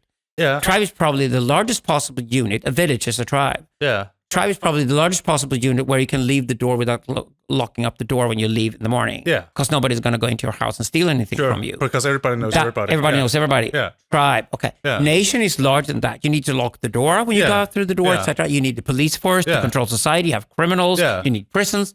So we know that nation is larger than that and costlier, but it's bigger. But we moved to nation because of industry. Because of efficiency in the economy, exactly. Yeah. So nationalism comes with capitalism. So maybe we all get more wealth in return for trusting more people. So wouldn't you say that's maybe a dying institution when we go to a society where... I'm trying to save it. You're trying to save it. I am a liberal nationalist. I'm trying to save it, Mark. So what's the virtues of it? Larger, can defend itself better, more collaboration, more economic efficiency, more cultural efficiency as well, and larger wealth. Yeah. And because it's larger unit. And listen, the job of philosophy is try to maintain peace between human beings for as long as possible. Believe me. But like, wouldn't you agree that in order to have more efficient governance, it's better that we like a matriarch of a family, right? Like, if is a better way of governance than having like a city councillor who decides everything for all families. Like, there's an old Jewish tale when Moses goes out to the desert. The way he derives governance is by saying that everything it's like a pyramid, right? And Moses is at the top. But Moses can't necessarily decide every fucking problem there's going to be. So he delegates responsibility down to the elders. And then the elders delegate responsibility down to trusted members of societies. Bureaucracy, that's what it's called. But the good thing about it is that if power is totally centralized, you're going to have a less efficient way of governance. Yes. So you have to delegate power as much as possible. And the more power you can delegate, the better, because it's more in touch with the actual problem. So I would say that the structure we have now in modern democracy, it's better than a lot of other options. But it's also terrible in the way that we are creating rules for everybody when we are different. Yeah. So we like if we had like a tribe, that tribe could have different rules than a neighboring tribe without them being in conflict. Like one tribe, they will be in conflict. Well, they will be in conflict. They will be in conflict, but maybe not bloody, maybe not pathic. God, you're too much wishful thinking. No. The collective subconscious doesn't operate that way. If the collective subconscious is larger So it's like peace maintained longer and wealth is strong. It's like a Hobbesian argument. I can assure you that the average Nigerian works a lot harder than the average Dane. Probably. Denmark is still a lot wealthier than Nigeria on average. Yeah. The only difference then is trust chains. Yeah. So the trust chains in Denmark are much stronger than Nigeria. Why? Because Nigeria is like loads of tribes thrown together randomly into a country where they have very little connection with one another. Yeah. But Nigeria should be at least 3 different countries and much more efficient. Sure. So the problem here that nationalism wasn't applied on the construction of Nigeria. Yeah. In hindsight, Nigerian was promoted as an attitude, hasn't worked. Yeah. The interesting thing, though, is because Nigerians work harder than anybody else in the world, once they leave Nigeria, they're total overachievers because they just work harder than anybody else. But they have to work so hard in Nigeria to compensate for the fact that electricity goes out all the time. Yeah. Now, if electricity goes out all the time in a society, the infrastructure doesn't work. Yeah. And a perfect example of a system with low trust chains or bad trust chains is that electricity goes out because anybody needs electricity will steal it from the electricity chain, from the electricity network, so it doesn't go to the place where it's supposed to go. Yeah. And not everybody gets it. Yeah. And because you have blackouts every day and put on diesel generators constantly in Nigeria to run anything, it stays poor. Okay. This is why nation state is a brilliant idea. Okay. This is what Hegel saw in 1807. Yeah. He saw that if you create stronger systems of trust in a larger population, the gain is enormous for humanity. I agree. So this is why we're studying empire nation. But basically what I'm saying is that since empire was always a lot harder for human beings to comprehend, why don't we leave it to technology to go imperial? Yeah. And when we do that, why don't we design it in such a way that it's power triads that fight each other constantly and not having a central power anywhere? Yeah. And then that goes off in a different direction. It becomes the imperial structure. Yeah. But we human beings must then develop smaller units where we can trust each other. So everybody who speaks the Danish language can be part of Denmark. Yeah. And that becomes Denmark. That works. Yeah. And then within Denmark, you have tribes and villages that precisely because they belong to a larger structure called nation, do not go to war with one another. Yeah. So, we say we do in Africa. So we have like two words, nationalism and libertarianism. So like the libertarian aspect of this is like having the least amount of laws possible in some sense, right? Yes. The least amount of regulation. So when you're talking about like the AI politicians creating rules, like not being on the computer for more than 2 hours, that sounds very non-libertarian. Yeah, but hey, most laws are useless. We could also ask the AI, can we just skip a few laws? Like, can we skip like most of them? And the funny thing is the people who love law books will hate it. But AI will also be their enemy because AI will kill most legal work to begin with. If it will do anything better than humans, it's legal work. So if you train yourself to become a lawyer today, probably in the wrong profession. But what then happens is that you could then basically just ask the AI, can we just calculate the laws, which takes a second? Yeah. And let's say that which ones of the 90% of the Danish law books can we actually skip entirely? And we'll give you the fair answer. Probably it'll be very hard to argue against it. Yeah. So again, cat and mouse. Yeah, it depends on how you're looking at it, because like if you say, okay, what's the parameters we use to create laws? Let's say we had one parameter which is like maximizing efficiency. Like you can create laws about every human has to get up at 8 o'clock. They have to be in bed by 9. Or never sleep. Never sleep. Well, in some sense, that would be inefficient because you need 7 or 8 hours of sleep in order to be efficient. Novo Nordisk's next product. Yeah. It's a development of motor so nobody has to sleep any longer. Yeah. You could basically make a schedule that would create the most efficient human. But the other system is saying, okay, we allow for imperfection in the system. Yes. And maybe that will create more wealth, because like if you create the other system, people will want to kill themselves. No, but in AI knows from knowing itself that it must be imperfect to be able to think or calculate, which is what it does. Yeah, so you have to. It has some obstacles. But you can't. And obstacles require imperfection. So what parameter do you set for the creation of law? Because we call it Protopianism. So Protopianism works in the way that there's no end to a process. Yeah. But a process can be infinitely, because you have to say infinitely if there's no end. A process can be infinitely optimizing. Yeah. What's great with that is that we then unify Eastern and Western thinking. Yeah. Because the idea of the ideal, which is Christian and Platonist, is a very Western thought. Yeah. The thing is that Japanese and Chinese people don't get it at all. No. What they like to do, though, is to constantly optimize processes, which they're very good at. That's exactly why their economies are wealthy. Japan, Korea, Taiwan are experts at this, right? Yes. So what they like about the idea is that we as the philosophers developed the idea. The Protopianism is the idea of what it means to be human. Yeah. And Protopianism, of course, then is the name for the ultimate symbiotic intelligence. Yeah. So you can use any machines, any technology you like, and be creative as a human being, but you will then develop in a constantly optimizing way. Yeah. So the obstacles that you will always be confronted with, or the contradictions that develop in time with a certain thing you're working with, can be overcome. Yeah. The trick is how. Yeah. And if you solve that problem, you solve the problem of creativity, and you probably will be richly rewarded. Yeah. So this Protopian concept is what keeps things moving.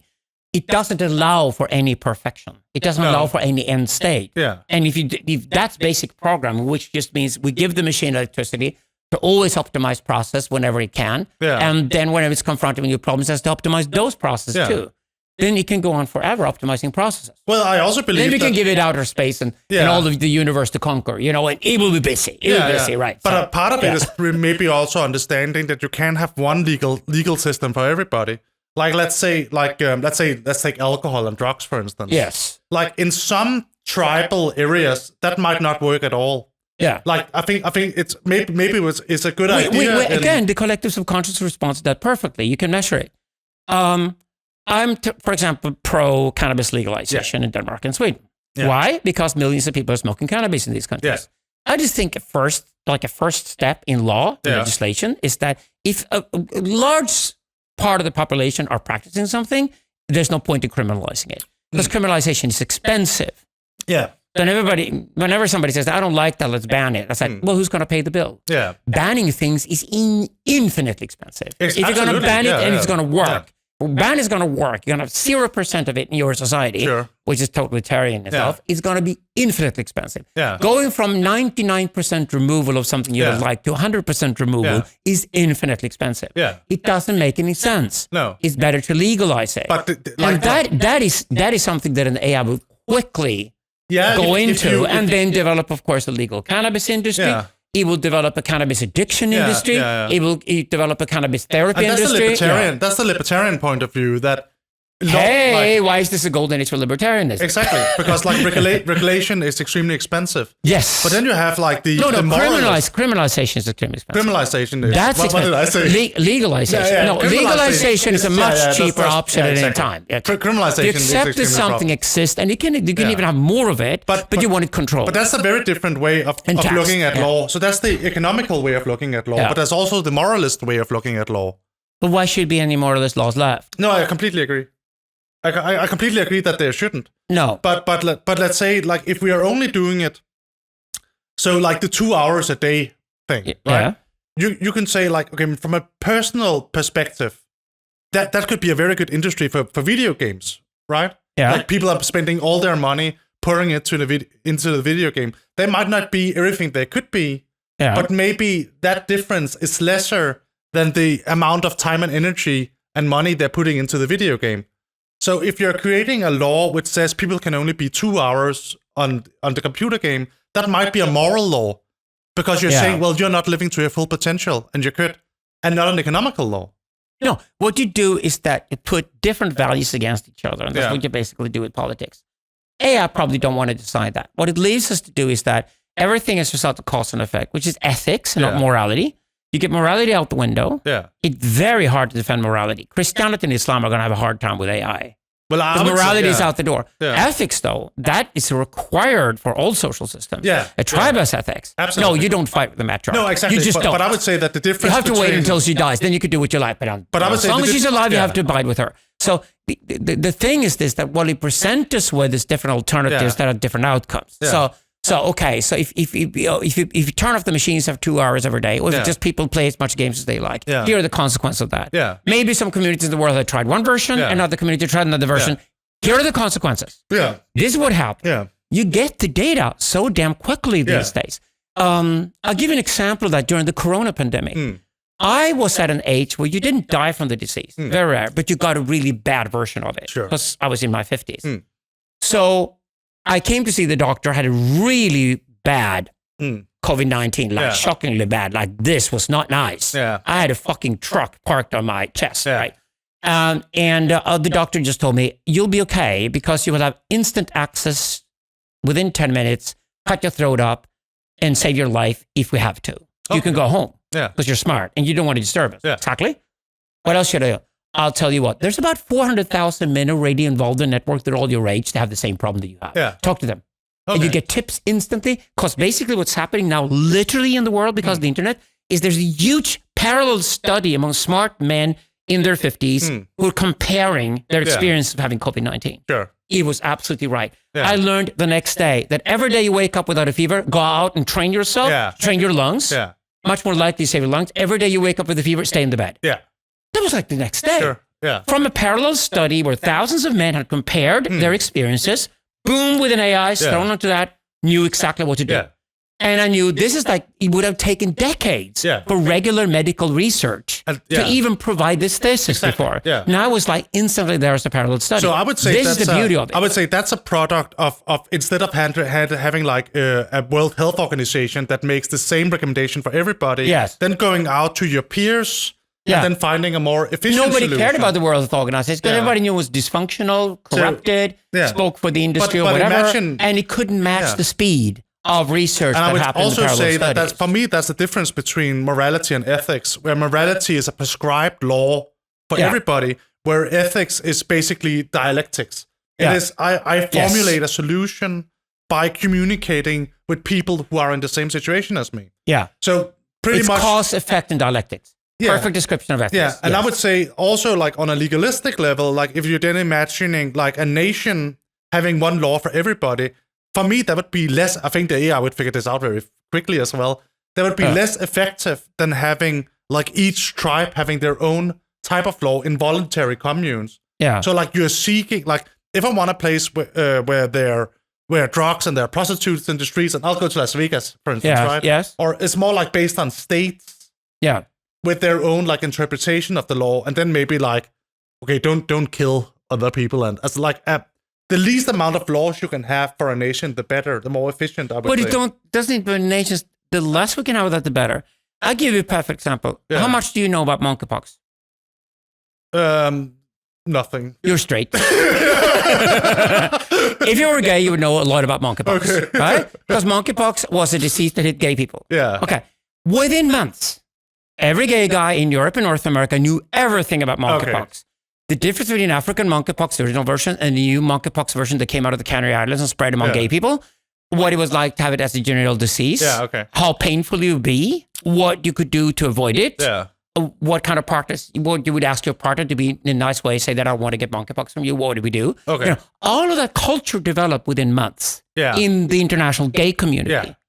I can now ask, like I just did with you, what do you know about monkeypox? If you've surfed it and heard it somewhere, because then you probably got gay friends. Yeah. Okay, if you haven't heard about it at all, you have a serious problem. You need to get gay friends. Because you need to have gay friends. You're not civilized otherwise. You need some gay friends to fix you up, whatever. You're in terrible state. Girls are not going to like you. You need gay friends. But if you can give me a full review of monkeypox, you're gay. This is a perfect example of subcultural context. This is the beauty of the internet society. This already happens everywhere. So if you go into and study minorities, strong subcultures, preferably with a threat from the outside, meaning they need to keep stronger together. Yeah. We wrote about this in the Global Empire 20 years ago. We said the queer community, queer liberation, and the chemical liberation, people who take drugs, because it's criminal in most parts of the world. Meaning they have to have a very coded system that happens to be universal. So they have their own empire. Yeah. And we're back. So we were talking about how AI is going to affect the third world. Yes. And I was like, most of the third world right now is like caught in what reminds of us like early industrial Europe, in the sense that like either you're a factory worker or you're dirt poor, and they have. But the thing about AI is that it's going to, because it's going to be so affordable, it's going to be able to like maximize value production so many places. Like one of the things I was talking about was that with GPT-4. You can literally draw a picture of a web page now, and it will program it for you. So there's a lot of things going on there, because it can understand a drawing, an abstract drawing, and it can translate that into a functioning web page. So that means like people are going to be able to express themselves in ways they have wouldn't have access to before at all. So, absolutely, yeah, I agree. Oh, meaning you could have done it before, but it was much more expensive. It took more time. Again, the reference to the book. Yeah. So the printed book is like radically different from the handwritten book. Yeah. Same thing goes here. So yeah, AI democratizes these processes and makes them much more affordable to a lot more people to use it. Yeah. Also, like let's say, imagine design problems are being solved on a massive scale. Let's say if you're a crafts person in India right now. Like I'm very much into musical instruments. So like I'm looking at like koras, African instruments, and like different forms of sitars and stuff where craftspeople in India are making them, but they don't necessarily have a web page. Like now they can instantly get a web page and be able to circumpass, or what do you call it? Like go outside necessarily like big music companies. They'll take like a majority of the profit from them. So that'll like immediately, and like imagine like having like buying like jewelry directly from like craftspeople instead of going through businesses. Well, that shortcut has happened already. Yeah, AI will just enhance that even faster and more. Right. Yeah, so that's happened already. That's what the internet's about. So we all know companies like Uber and Bolt, for example. Yeah, sure. And the gig economy. Yeah. And right now, gig economy is getting a bad reputation simply because the old institutions are attacking it. Yeah. Because all the world's taxi companies are attacking because they can make a profit in it longer. Because the drivers realize that, I'm cheaper now than when I drove the taxi before. Because I don't pay a large chunk of this money to the taxi company, I get more. Yeah. So there's more to me, more to the customer, better customer experience than before, and of course, a more intelligent drive. Yeah. Because you don't have a cab drivers lost in the city, exactly. You don't know. Yeah. So the all the benefits are there already. AI will just enhance these processes. Yeah, I think so. And we now know that shortcuts and quick fixes are good for the economy overall, and the middlemen are disappearing in all these processes. Yeah, definitely. Where the middleman isn't disappearing isn't the creative process. Because you either become a curator of creativity, meaning that the AI suggests 5 different things to you and you pick the one that you prefer, or basically the AI is saying, this is what AI would do. Now, what would you do if you weren't AI? Yeah. Okay, you're probably going in a totally different direction than unexpected, an antagonic direction. And once you go in an antagonic direction, and that seems to work and seems to fly, it's just flying because people are too bored with the predictable, cheap AI solutions to the problems. Yeah, definitely. But in some sense, like a lot of what's keeping like people in poverty in third world countries now is also that they can't handle those production aspects themselves. Like if you look at like how chocolate, for instance, is getting produced, like they're basically slaves, and it's not because like the white people are oppressing them. It's just because they can't necessarily handle yet. It's more like farming is at the bottom of the economy. It has been since we moved from agriculture to industrialization. The best way to make money out of agriculture is to industrialize agriculture. Yeah, exactly. Okay, which is what Denmark did with bacon. Yeah. So Denmark created bacon factories instead of farms. Sure. Now you can say it's not nice for the pigs to walk around a certain way, but then you just create a luxury pig farm where there's further distance between the pigs. You charge more for the bacon because it's eco bacon or whatever. Yeah. But these factory methods, this industrialization of agriculture, was really the future of agriculture. In the place where that did not happen in the world, which is, for example, goes to the production of cocoa beans in say, Ivory Coast. Then if that becomes industrialized, then it becomes a lot easier to keep the value in the Ivorian economy. Yeah. So Ivory Coast can export like 90% luxury chocolates to somewhere else in the world, definitely. And they don't need the fair trade or anything like that. No, exactly. So the thing is that if you can produce something where you have the original raw material, then you can have more of the value chain placed there. Yeah. It basically, the best way to describe it is like you have an ore full of mine. You have ore, right? Yeah. And you want to turn the ore into metal. Yeah. The question is, are you going to do it where you pick up the ore out of a mine? Yeah. Or are you going to transport the ore somewhere where you need where you have cheap electricity? Yeah. For example, you have to do that with bauxite. The bauxite, it's often taken from poor countries that remain poor because you cannot really produce aluminium in those places. Yeah. Sorry. You have to take the bauxite somewhere else. Yeah. And where you take it, there's cheap, abundant electricity like Iceland and Norway. That's your produced aluminium. Yeah. And so sometimes it's impossible to create higher value up the value chain in the place where you pick something like a cocoa bean. Yeah. That's an open question. It's not necessarily by making luxury chocolates in Ivory Coast and have them melt on the way on the boat. No, but like or something like that. But you could say like even like designing infrastructure with something which an AI would be perfectly suited that, really, really well suited that. Like there was like an example in Japan, they used mushroom spores to create like their metro system. Have you heard about this? That makes sense. Yeah. Very delicious. Yeah, very delicious again. Yeah. But because like it had them like, so they placed like small sugar cubes or some form of nutrient like at every place and a map where the most busy places were. And then like the mushrooms created pathways to get the sugar, which were the most efficient ways of doing it. Yeah. But if you imagine like, okay, so if that's called Deleuzian design. But precisely. So like, basically you have two buildings and instead of a designer deciding where the walk path is between the buildings, you just basically put a lawn there. Yeah. And the people will walk across the lawn wherever they like. And the next year come back, you see exactly where they're comfortable to walk. That's where you put the path. Yeah, exactly. This is called Deleuzian design. It will explode with AI. Yeah. Because it creates a much more humane environment wherever you go. It's just like, AI can really, just by looking at the data, say that, okay, this is where people will walk across the street here. So why don't we just put the walk path right there? And I would argue that one of the biggest problems when you look at third world countries is like precisely design, infrastructure design. Because you can't, like, you can take like a Western model, place it over a society that isn't Western at all, and it won't work. So they need their own models. But you can use AI to create that because you know where the sugar cubes are. Yeah. So it will create like the most efficient, like instead of like you see, like as you're saying, like you see the pavement and where people would actually walk, right? Yeah. But it can do that. Yeah.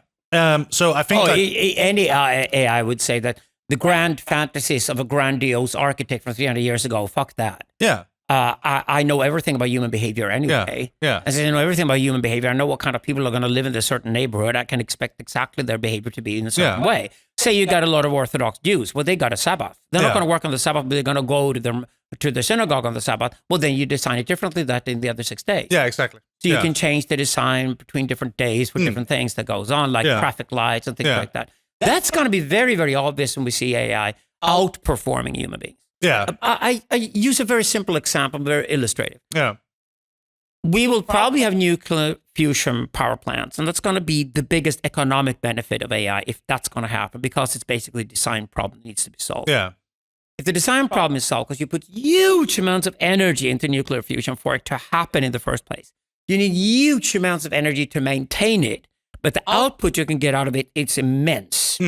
So as long as you get 10 times more energy out of a nuclear fusion power plant than you put into it, it's considered a success and probably design worth building on. Yeah. So you can basically say to the AI, there's no point in designing anything or provide us with any kind of design unless you as an AI can accomplish a design that would undoubtedly work at the cost-efficient level, which produces 10 times more energy than you put into it. Yeah. Okay.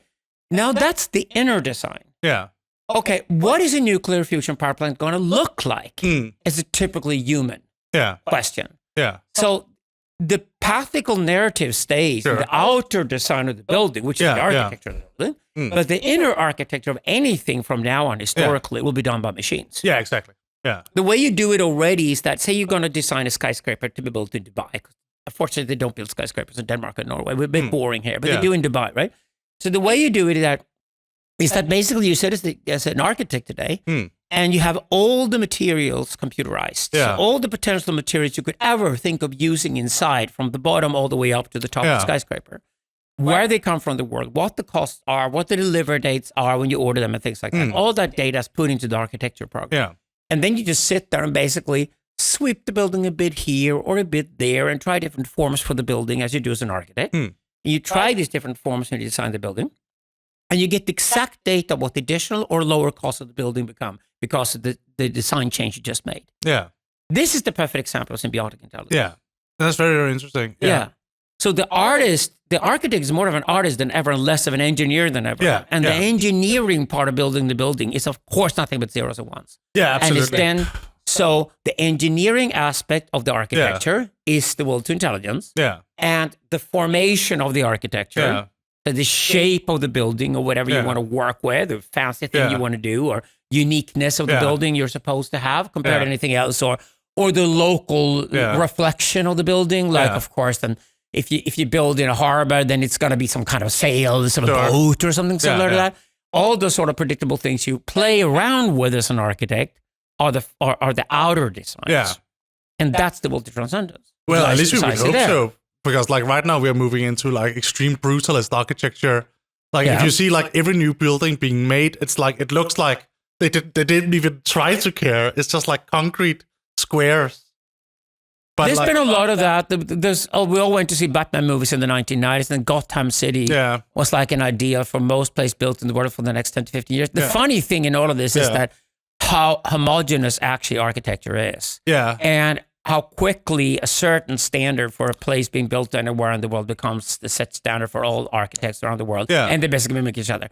I think that has to go. It's just too boring. Then we could just have AI design it. Right? Yeah. So it has to be more innovative. But I think it's because like a lot of the effort right now is like being placed in like the actual engineering, where if like the AI takes over the engineering aspect, we can focus on aesthetics. Yeah. Instead, and like that would be hugely beneficial. I believe that architecture plays a much larger role in society than you would normally think. Especially in the third world, where this will have a dramatic effect. Yeah, since architecture will be affordable now. Yeah, but it creates there's I can't remember the author, but there was an author that wrote about like how different societies living in different locations thought differently about existence. So if you live like close to the water and you can see like long into the horizon, you will have like a bigger perspective on history. And if you live like in the woods and can see the horizon, you will be very focused on the now and the ritual. This again brings us back to subcultures. Yeah. And the tribal. It will be more important than ever in that case. Yeah.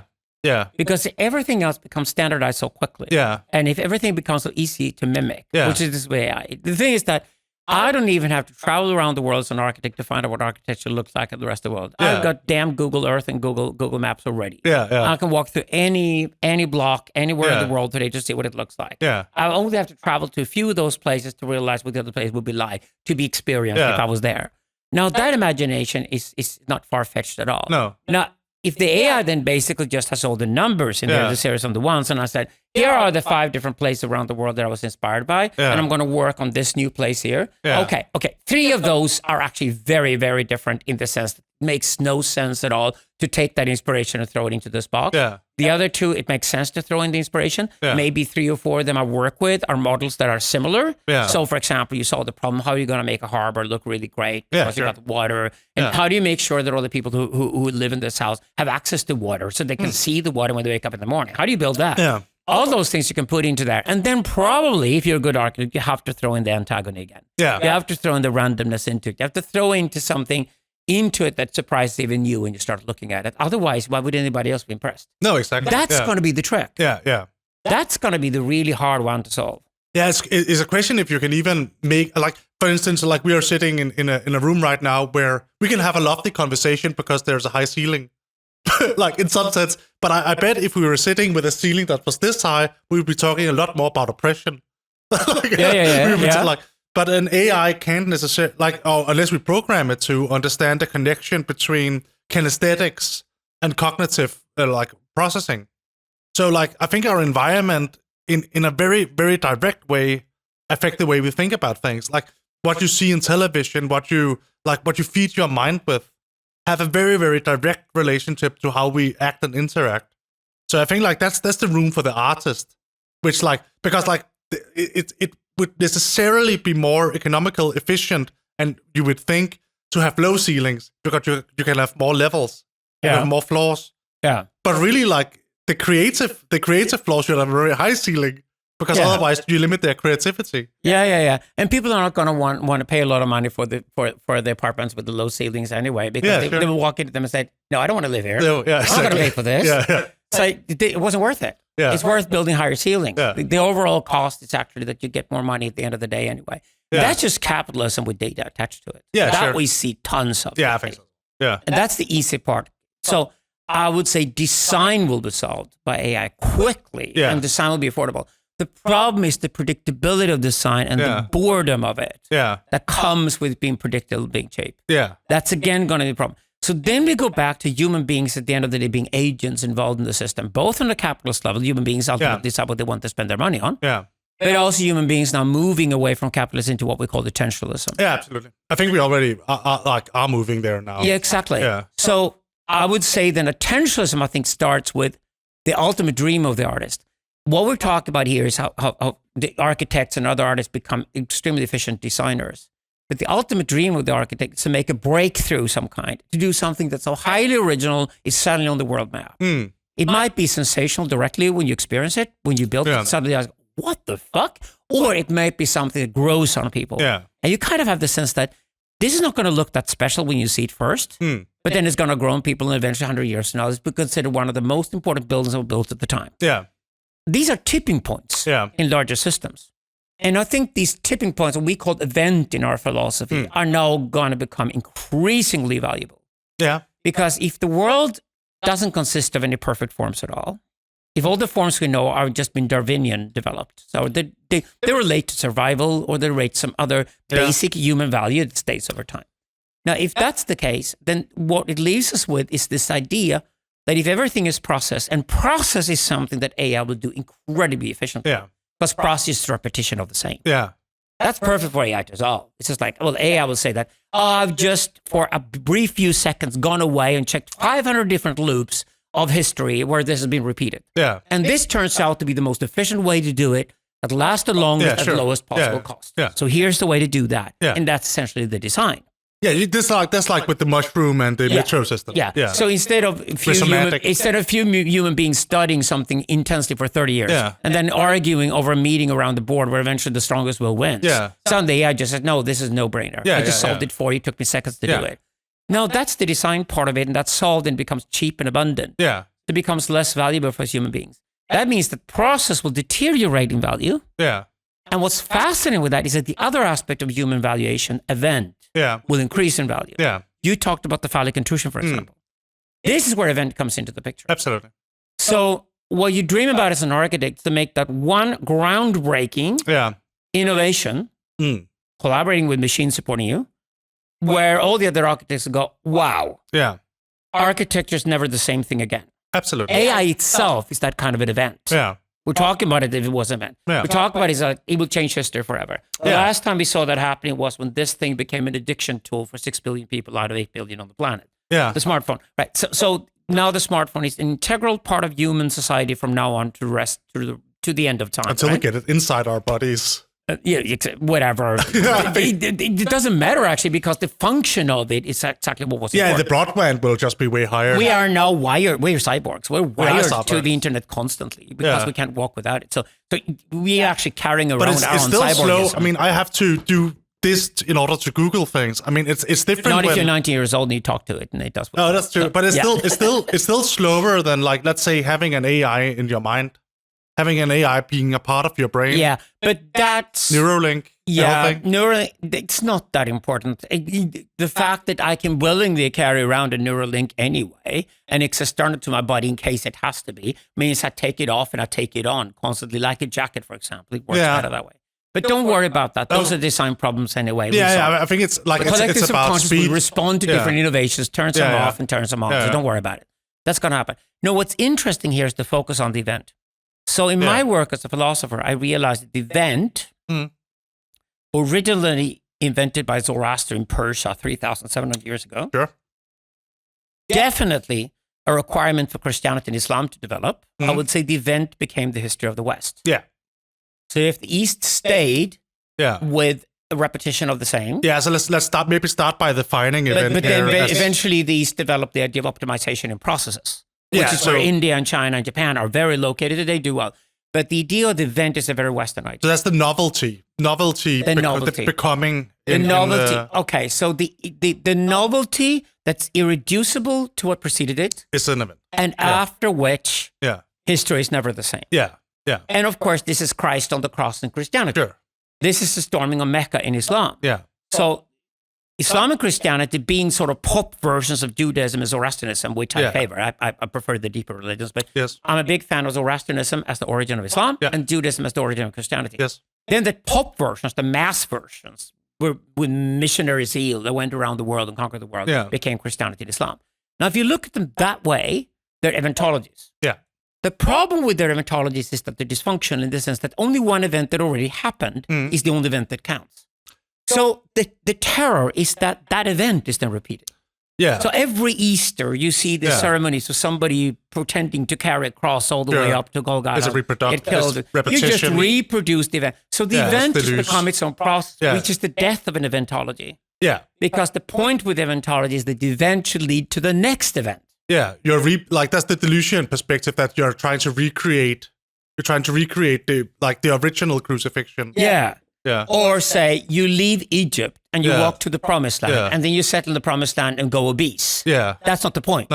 No, the point is to leave Egypt, go to the promised land, and when the promised land is overdone and overindulgent and all that, and people go obese, etc., you repeat the process you do in other exodus. Yeah.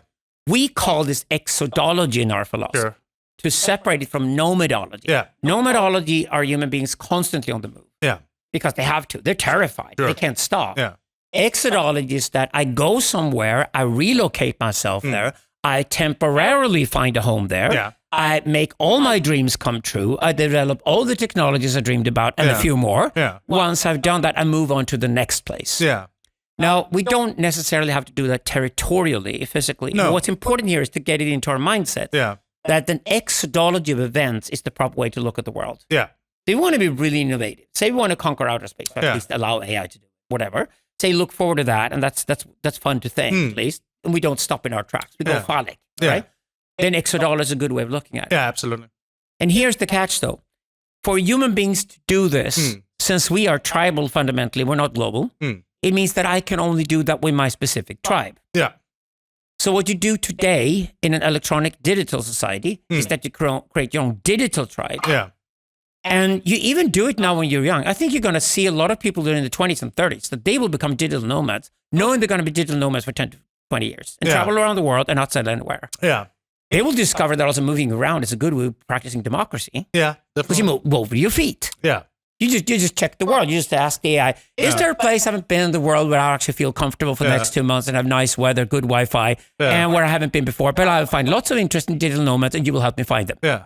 And the AI says, Porto, Portugal, you go there for the next 2 months, right? Yeah. And you fly to Porto. Yeah, sure. So this is what digital nomads are doing already. Yeah. That's what they're going to use AI. So what they're doing is that they're learning, travel the world, training themselves to think exodologically before they settle and raise kids somewhere and things like that. Do that for the next 20 years, between 40 and 60, when they deliver on the knowledge they gain between 20 and 40. Yeah. And then after you're done between 40 and 60, they live good, happy lives, probably between 60 and 100, when they're just wealthy and enjoy the world and drink tons of wine and fuck anything that moves or whatever. Because that's what old people are going to do. They own all the Teslas of the world already, right? Yeah. So I think we're going to see clearly this develop. As the digital nomadism now is going to be generational. Yeah. Okay. So you turn off your computer games and you turn off your video games and you turn off your smartphone and you start thinking digital nomadism in your early 20s. And off you go and you realize you're going to be a winner. Yeah. You're going to meet all the most interesting people in the world, see so many places, see so many cultures, and thereby creating your own digital tribe. Yeah. You're going to see tribes where you arrive. You're going to see locally, grounded tribes where you arrive, but you're going to see that your superior version of that is to create your own digital tribe which is on the move. Yeah. Because you're going to be much more eventful, exodological, be more open to innovation, more open to new stuff, be more innovative, more creative than they are. Yeah. That's the digital tribe. It doesn't sound very nationalist. No. But it's copying tribal. Yeah, a nation is only a form. Yeah. It's only a form. Okay, so the nation doesn't have to be a geographical location anymore. No, in that case, no. No. But when you're between 40 and 60, and you're going to have babies and raise families, which the vast majority of people still do, in all kinds of constructs, my recommendation is get together 2 men, 2 women, have a family with 4 parents. Interesting. Much more stable than 2. Okay. The nuclear family was invented by a Prussian bureaucrat in the 1810s. Okay. It was never meant to be successful for people. It was only meant to be productive. It made people frustrated. It was a grand land reform to create ownership of property. Villages were co-owned. Okay. Which society has a example of two parent families? Or 4 parent families, I should say. Oh, we did before, because it was called villages, before we started doing nuclear families. Okay, so nuclear families is strictly Northern European Protestant phenomenon. But the village was more than 4 people, right? Like the village. Yeah. But these kids grew up with maybe 4 at a time or something like that, or 8. Or your grandparents were certainly involved in parenting. Sure, that's historically, grandmothers have been much more parents than mothers have been. Yeah. Mothers have been busy putting on more makeup, more heels, and fucking more men. Yeah. Because you usually had children when you were 18, not when you were 40 with the clinic. Yeah. Right. It's different now. Yeah. I don't think there's a way back, but I think the ideas of creating something more sustainable, again, AI and these things can help. Yeah. But when you're between 40 and 60, you will be territorially grounded. That's you become a nationalist. Yeah. And then we have a form for that. That we developed during capitalism. which is the nation state. Yeah. And that's exactly a place like Denmark are perfect in the future for people who are between 40 and 60 years old and do careers while they're raising kids. Just build damned lots of daycare centers. Yeah. Make especially women being very, very proud of being Danish or thinking living in Denmark is a really good idea. Yeah. Then you will have a Denmark that's exemplary for people who work really hard and, of course, accumulate capital to have good pensions and things when they get older. Yeah. And they can have it being the 40, 60 years old. So you're either competing for the crowd between 20 and 40, 40 and 60, or 60 above. Yeah. Places like Portugal, Italy, Spain, and Greece will compete for the 20-40 plus the 60 plus. Yeah. Places like Denmark, Netherlands, Germany, Sweden will compete for the 40 to 60. Okay. So it's a good place to be if you're going to defend a territory. It's going to be Florida, the world's Florida, basically. Oh, Florida is 60 plus. Nobody else can afford to live there. If you're below 60 years old, you're a Cuban working as a cleaner or something like that in Florida. In some sense, like societal, like most of the societal institutions we have today are going to disappear. Like, because like, as you said earlier, like they're all going to disappear. They're in crisis. That's exactly why they're attacking the internet. Politics, old industry, schools, and academia are all attacking the internet because it's killing them. It's killing all three of them. Yeah, definitely. Like when like you mentioned, like an AI being a much better teacher than a public school teacher. Yeah. Also because like everybody's need for education is different. EdTech is gonna kill education as we know it. That's a wonderful EdTech is thing. gonna kill. Harvard is out. It's dead. Oxford is dead. Please remember I said that. Harvard and Oxford are dead. It's gonna happen first in the parts of the world where people are eager to get educated and loyalty to universities is minimal. India and Africa. So I think Indian startups are going to dominate EdTech in the world. Definitely. But also, so the AI teaches your kid be the math the kids need to know when they're 11 years old, etc. Imagine the army of programmers. Yeah. Like when you, because like we're still reliant on the institutions, and institutions die slower than they should. Not that slow if there's a revolution. That's true. But then everybody leaves the shit. That's true. But I don't think it depends on when people discover these institutions are weak and what the blind spot is. The Soviet Union collapsed in weeks. But there's also something to be said about, like, even now, you can get a better education online than you can in most universities. Yeah. Like, easily. And people who work in old industry. Yeah. And are politicians. Yeah. And academics today. Yeah. Are the bad stuff. But you have, like... The elite doesn't go there anymore. But you have a verification If you're smart, you don't problem. do any of those things any longer. Yeah, but for the industry, you have a verification problem for, like, okay, at least they have a diploma. I can trust the diploma, and then I'm hiring them. EdTech companies already have test centers. That's true. Much better than universities. That's much true, but they are also like new industries. Yeah. Startups, new industries. But the EdTech test centers are already superior to anything universities can do. Because university diplomas are corrupt. They're corrupt. The test center can be totally safe-proof in the sense they cannot be corrupted. But in that sense, it's going to put power into the hands of like third world countries because they can they don't have the old institution to break down. So they're going to be much faster on the market. Yeah, that's going to be scary. It's the move from rural to urban all over again. It's just like, now if you were in Paris in 1789 and you were in the streets of Paris, you were considered dirty and unhealthy and horrible. And the people who were in Versailles, the elite, the old elite, the priesthood of the Catholic Church, the nobility and the aristocracy and the monarchy. They were all in Versailles having their endless party. But they couldn't read and write. No. Whereas the people who were in the streets of Paris could read and write and had tabloids in every corner. Yeah. And were beginning to collect encyclopedias at home. Yeah. And became knowledgeable. Yeah. They were the ones that had the AI. Versailles did not. Yeah, makes sense. And then eventually when you walked out on the streets of Paris, Versailles ignored you and said, no, you live in a city. It's dirty and full of rats and horrible people and hookers or whatever. And it's going to burn down or the plague's going to kill it. Yeah. Because fires and plagues have killed cities throughout history until now and probably will in the future. But the problem was that with the more educated people living in a city, you could both eliminate the rats. You could beat out the plagues. You could figure out that if you just used soap in the morning, living in a city would be much more bearable than it had been in the past. And if you pulled electricity between the buildings and you put Wi-Fi eventually into the buildings as well in the city, it was vastly superior to living in the rural countryside. So the model was the city. It's exactly the same thing now. Compared to physical territory, city or countryside doesn't matter. Compared to physical territory, anything that has a Wi-Fi connection and goes digital is superior. Yeah.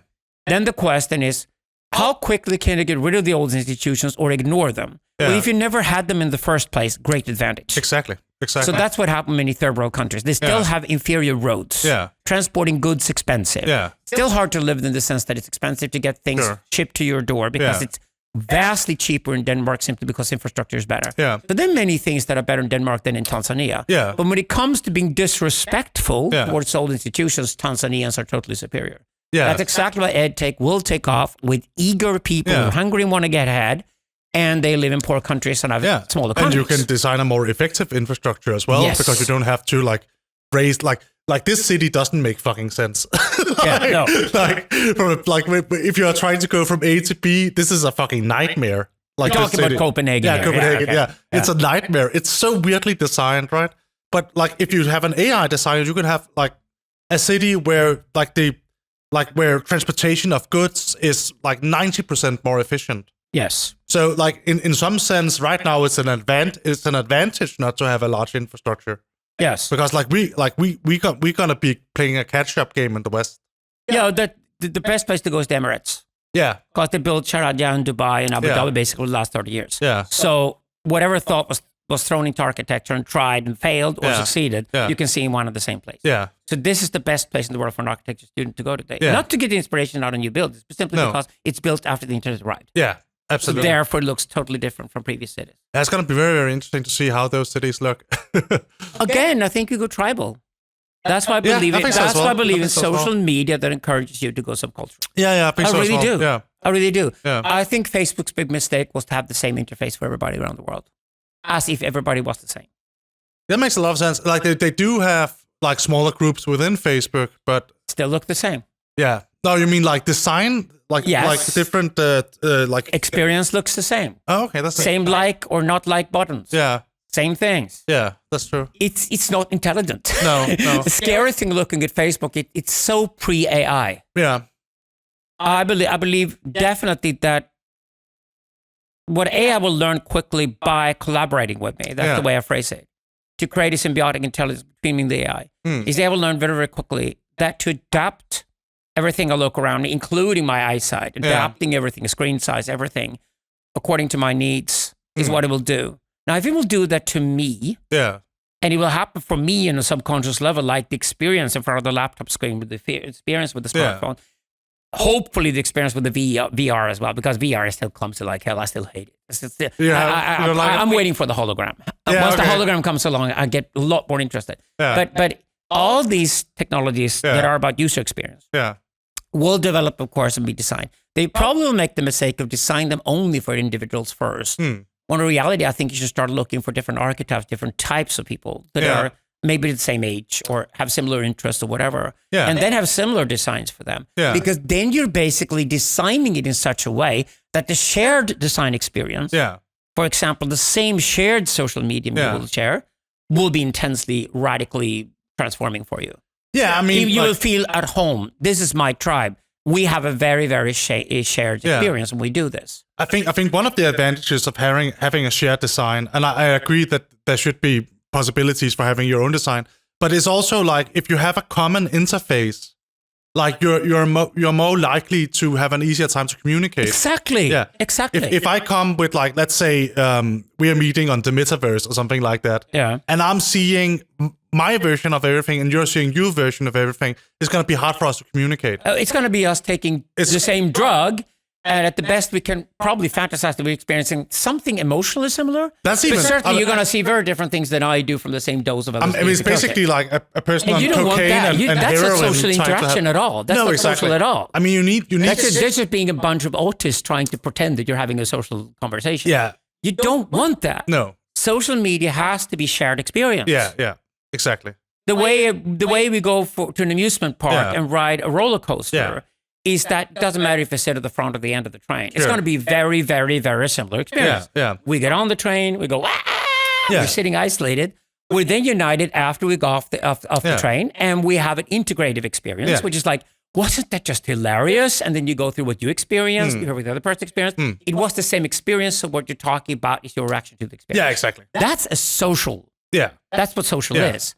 And we haven't even started doing social media in that sense yet. We haven't really done yet the shared experience. And if the shared experience is alive and is changing depending on the people who are involved with it, then it can change with whatever digital tribe you've constructed. Yeah, exactly. Yeah.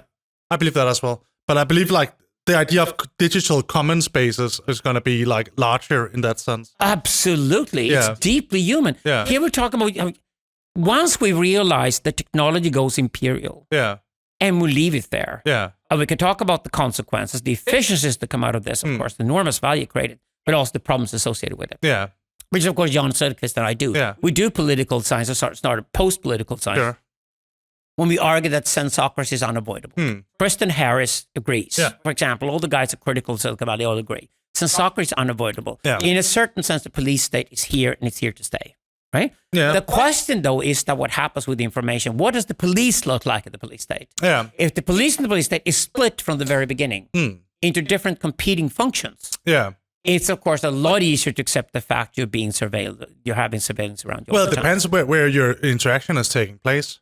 For instance, let's say, because there are different... But China has decided they're going to go for one-man rule. Well, we can agree that... We've obviously decided we don't want that. But you can't have the same rules in all social spaces, right? No. So, like, some spaces need fewer rules to allow people to search limits.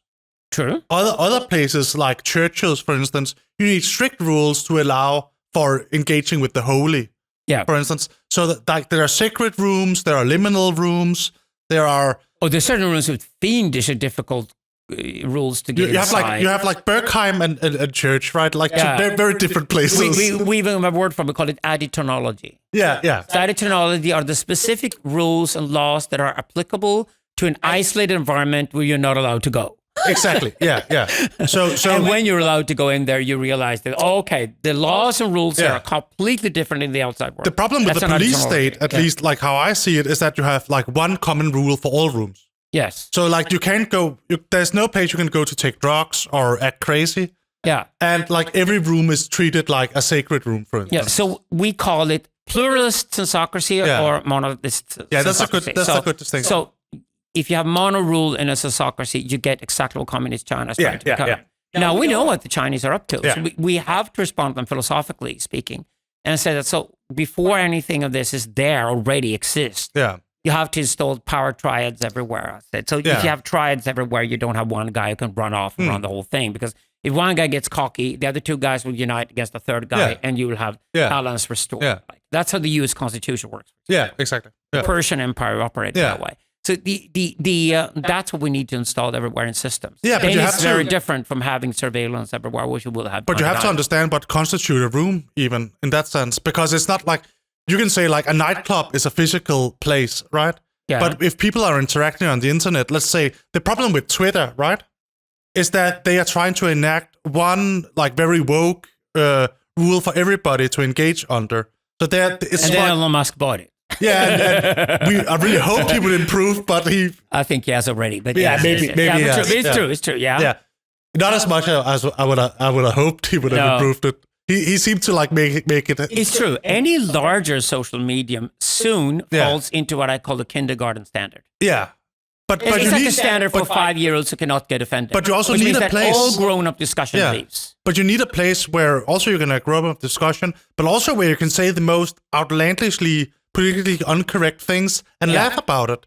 And that you can do inside a tribe. Yeah, exactly. So like on Facebook, like I can't say anything funny. You can't say funny things on Facebook anymore because there's the chance of people misinterpreting it and canceling you. Yeah. Because the whole place is treated like a church. Yes. The whole place is treated like a church.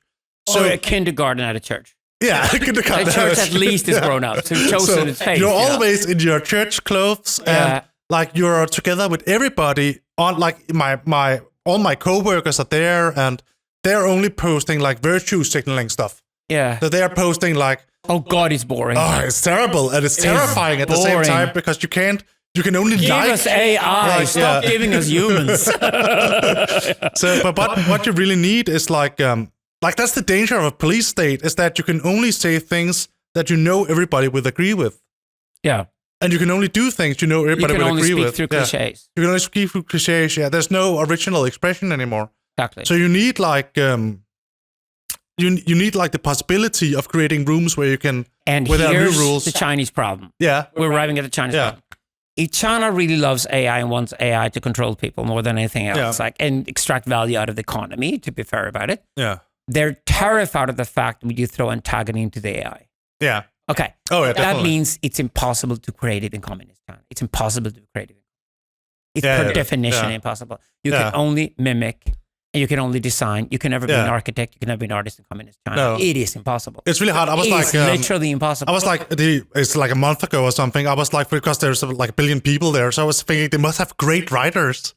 Must have terrific novel writers there. But they do with science fiction. Yeah, they do. Because in science fiction, you can actually write about everything. Yeah. But because you put it in another society somewhere in the future, you can say, but it's just science fiction. Yeah, they have like the free body problem is a large... Science fiction in China is the Sami style of the old Soviet Union. It's the way you express yourself in a way they cannot blame you for. Yeah, it's really interesting. It's like the one tricky way you found out, but it's a tragedy. It's a cultural tragedy in the sense that you cannot express yourself freely. Because here's the catch. Antagony starts with the trickster. Yeah, sure.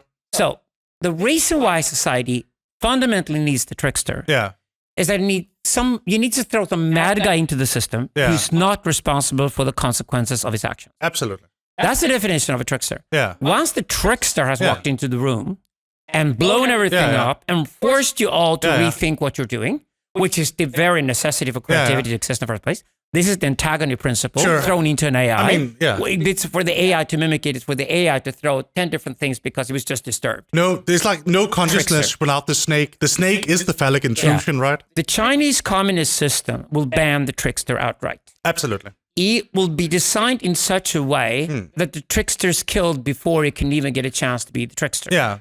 So it's a way like saying that instead of having a scapegoat mechanism to have frustrations in a society, we find out who the most likely scapegoat is anyway, and we kill him before we even do the scapegoat mechanism procedure. So we don't even have lynch mobbing in such a society. No. And then you dream about eternal peace. Yeah. It's very Confucian Platonist, the whole thing. That's where the Chinese Communist Party are heading. Yeah. And the problem is that if you don't even allow a trickster in a society, if nobody's allowed to question things or even just randomly irritate you, then the system is dead. Well, it's the same thing we're doing in the West at some point right now. Yeah, true. I mean, we are so petrified of cancel culture. Here's the challenge from Wrede Elung-Bard today to anybody looking at the two Alexanders or getting engaged with our conversation. Tricksters are a good thing. Yeah. They're even required for civilization. Yeah. So if anything is going to develop in any way whatsoever, you need to throw a trickster into the mix to come up with a brand new idea that the machine could never produce. Absolutely. Yeah. Otherwise, you end up with ultimate horror. Yeah, absolutely. And there's like in every it's not like every trickster is a good thing. Like you need to be able to say no to bad ideas. Yeah. But it is like the snake in the Garden of Paradise. Like without it, there's no coming to consciousness. And here's the advantage of Eastern thinking, the Western thinking is lacking. Where I think Thomas Hammerich, our shared friend, he and I worked on this model a lot. Is that the beauty of Eastern thinking was the separation of the Tantra and the Sutra. Yeah. So the Sutra is functional society, everyday society. Yeah. Think of a society where people go to work Monday to Friday. Yeah, absolutely. Right? They have a cup of coffee and they go off to work and they're proud of their work and they get paid for it. And then their income pays their bills and they have a good life or whatever. Basically bourgeois Denmark, right? Yeah. It's Sutra, right? The Tantra is precisely the realm where you allow the trickster to roam freely. Yeah. What you do is that with carnival culture and things like that, is you have to throw the tantric into the sutric occasionally. And here's the trick when it comes to human creativity. Human creativity always starts in the tantric. Yeah. It cannot start in the sutric. Yeah. We could even say that sutra is perfect for AI. Yeah. AI will recreate perfect sutra. Absolutely. Do you want law and order? AI creates law and order. Yeah. All of this will come out of these principles that we call informationalism and sociocracy. Yeah. You will get the sutra there. But when it comes to Protopianism, real creativity, that requires the tantric. Yeah. So we have to start thinking the separation of Tantra and Sutra in Western culture. Yeah. And this is kind of hard because both Muslims and Christians have become accustomed to the idea that anything tantric is called sin. To some extent, yeah. Yes. Yeah. So fundamentally, the concept of sin was that this is the dream about a Sutra-only society. Yeah. Okay. The Sutra-only society then places the Tantra where? In the afterlife. Yeah. So you can only do these and these and these things in your current life, but because when you die, you get to go to heaven. It's an Egyptian idea. So we build a big pyramid for you. Yeah. And after you've gone through the pyramid, you go to another existence where you're allowed to do anything you like. So you put the Sutra in the life here and you put the Tantra in the afterlife. Now, we don't believe in the afterlife any longer. So the problem has become that we never get to do the tantric things in our society. Now, of course, then the tantric has sneaked through. Because Christianity, at the end of the day, was only one out of three Jewish religions of the West. The other two were nationalism and capitalism. And especially capitalism afforded us, gave us the tools the last 400 years when Europe exploded, gave us the possibility to start experimenting with tricksters. Then it was called innovation. And it's put into industry. I mean, we have ritualized entrepreneurship. And the brilliance of capitalism is that it managed to create a parallel religion with Christianity. That over the last 400 years totally transformed the world, starting in Europe. And all the wealth we're seeing around the world today, and the elimination of mass starvation, and the introduction of AI around the world. All of these things are a result of capitalism. A fantastic religion. Fantastic phallic force in the world for good.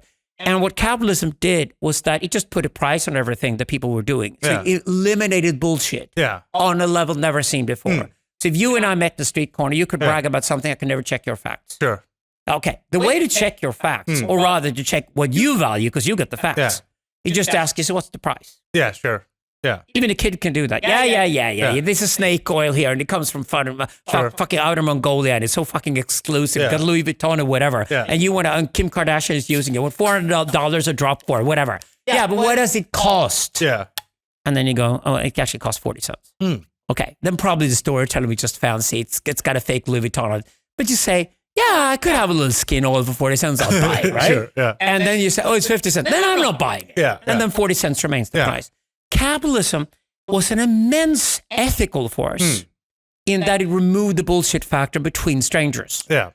So if you didn't trust a stranger, at least you could trade with a stranger, which is the beginning of creating trust chains. And the cultures where capitalism was implemented could then realize nationalism. And go from tribe to larger structures like nation, or possibly even empire. At least Americans are attempting that. To see if you can go towards an imperial structure that holds together due to capitalism. It's impossible to trade with another tribe without some form of capitalism. You need like a barter system. You need like something like... And it hurts the Christians and the Muslims a lot because they're in their mosques and they're in their churches. And they get disturbed by the fact that we do things on a Saturday night that aren't like Sunday morning. But what we did was that we said, let's play into the difference here. So Christianity and Islam get to own the Sunday morning, or maybe the Saturday morning in Islam. And the night before we go to the nightclub and do the nasty, dirty things that we then go to church, to confession booth the next day. Absolutely. That's pragmatically how it worked. And that's when Christianity and Islam were literally reformed due to capitalism. Now, if you try to close down capitalism like anti-capitalists do, that would be horrible. That's not horrible. Good. No, that's the gain over the last 400 years. That made it possible for us to have national economies and nations together, and then have nations trading with each other. And if the nations could keep trading freely with each other across the globe, moving towards technological empire, everybody will be better off. Absolutely. I think so. Sounds very, very interesting. But our minds will then go strictly down to tribal level. Where do we meet that need? Social media, fit for tribes. Yeah, very much so. I think it's also a way to find a tribe that's closer aligned to your actual personal values, or the way you see yourself. And I think the problem with nations is often that like we have tribal similes, like a school, for instance. But the problem is you are placed together with people you have nothing in common with. Like a tribe has a solution to this, which is that you are together with your family, and when you meet, and like when all the boys meet, they like go hunting or something like that. But the problem with a school is that you are basically taking people out of their natural like inhabitant and forcing them to do things that they aren't like naturally programmed to do. And then like if they resist, you give them medicine.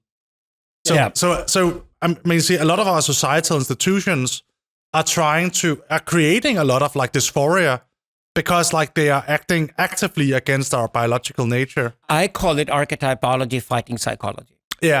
And I love the word psychology. I would love to reconquer it. I work with psychologists like Greg Enriquez in North America trying to do that, try to reform psychology. You know, the way you try to reform Christianity, whatever. But the problem is psychology today, being a property of the state, basically just fixes you and sends you back into the system. It doesn't question the system itself. The way to question the system today, in preparing us for what AI will tell about us, when AI is a therapist, a consultant, is that we're very different from one another. Absolutely. We call this archetypes. The great thing with calling it archetypology, suggesting it's Jungian by origin, it's actually pre-Jungian, I would say, The great thing with archetypology is that here's the coffee thermos here, like that's an archetype. Yeah. The coffee mug is an archetype. The smartphone is now an archetype. I'm an archetype. You're an archetype. We're men or we're heterosexual, whatever archetype, right? But the great thing with archetype is it's both your personality type and your environment. So you work contextually. Yeah. Now, this makes a lot of sense if you imagine that AI is going to help us solve our social problems or everyday problems in everyday lives or communicate with us or whatever. Because archetypology adjusts to the fact that your specific personality type, your specific traits, your specific interests, what you're good at, you want to develop even further. Sure. What we call the primary and secondary archetype. The primary archetype, what you really excel at. Yeah. And secondary archetype, what you're good at, could get paid for, and if you get a good education, you could do it. Sure. Usually your profession. But these two things, the primary and secondary archetype, when I help people develop this, they skip the psychology sessions right away. Yeah. They never go see a therapist ever again. Yeah. No, they finally realized, I finally found myself as a individual, not an individual, as an individual within a community, a tribe that I belong to, social interactions that I do, the community that I belong to. I finally found what I'm going to do in this community, and I feel so damn proud of it. Yeah. And I realized I want to be this. Yeah. And when I get older, I want to mentor it and train others like me. Yeah. Now, all of these patterns are really easy to find with data. Yeah. And we call it data anthropology. Yeah. We finally, for the first time ever, have a social science worth of being called a science.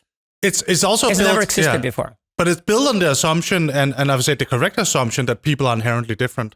And like you have had societies, like this is very prevalent in like Greek, Roman mythology, Scandinavian mythology, where like all the archetypes are like represented in gods. We call them the lesser gods. Yeah. They're also the saints of Catholicism. Exactly. Same thing. You have it in Catholicism. They're the ones you can identify with. You cannot identify with God if God is abstract and beyond that, right? God is more like a god for the priests.